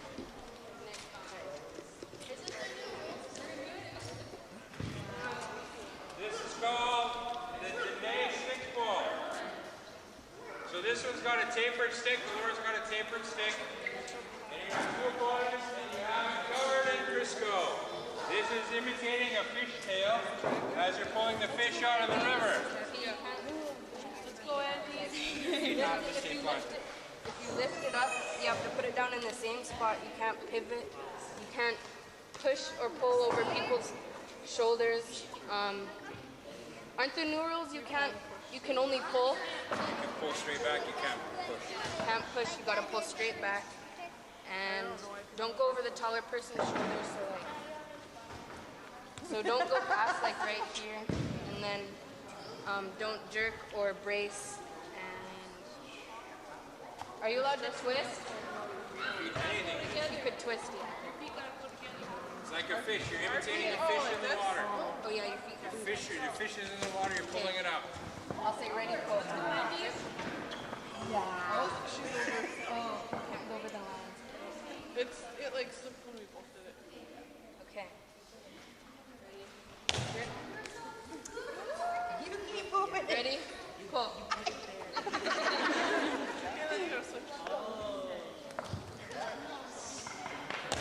Okay. Grip. Ready? Pull. It's like stressful to watch when you watch it. It's crazy. Some of the different standing on Okay. We're gonna do the kids at stake. Putting in my hair. They were like just to cancel like this.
Rowan, you gotta grip behind the line. You can't put your hand on the line. Okay. Grip. Ready? Pull. What are you doing? Switch sides.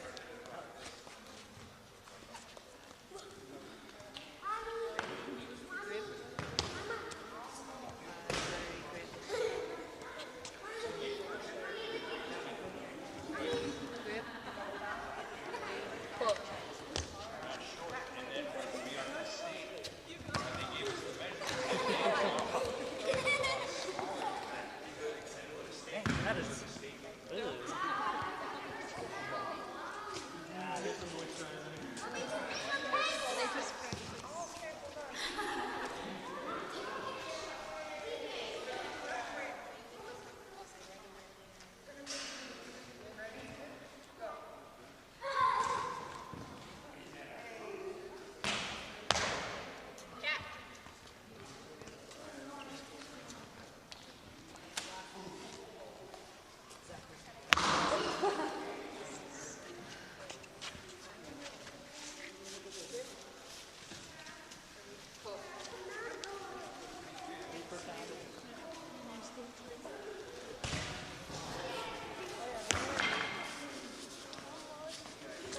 These two. Hey,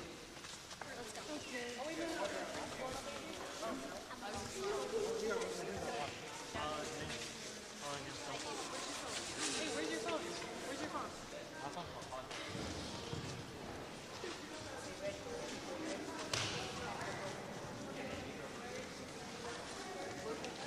Put your hand by your hips. By your hip. Close to your hip.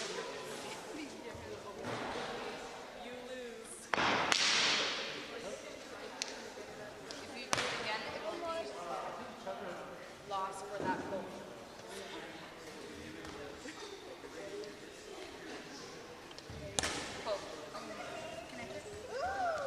I feel like I was gonna slip on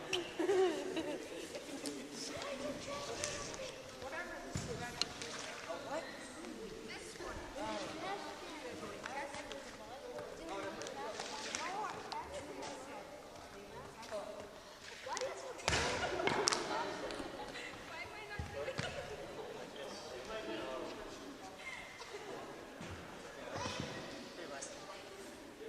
Yeah, you just focus on bringing your hips up. You're exploding with your leg, bringing it up.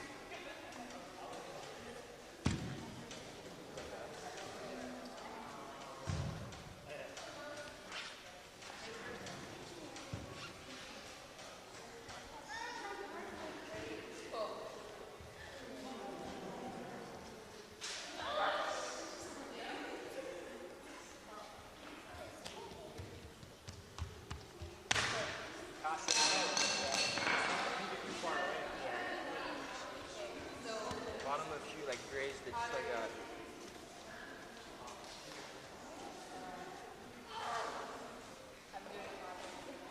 See, like, there you go. Turn. To go a little bit more higher. Right there. Like one inch.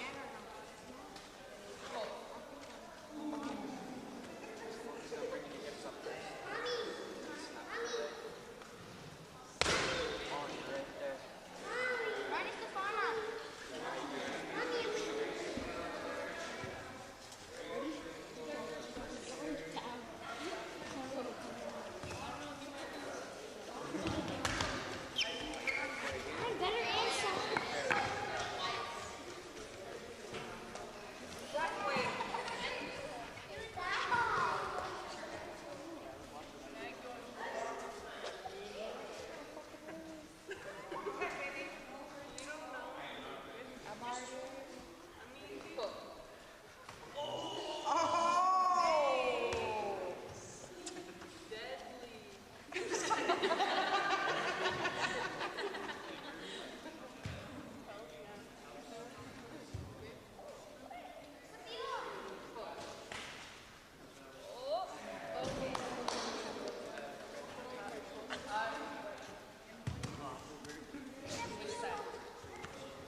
Harry.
And you gotta pull yourself up. You gotta pull yourself up. You ready? Set, go. Go. If it hurts, we can do the other ways, okay?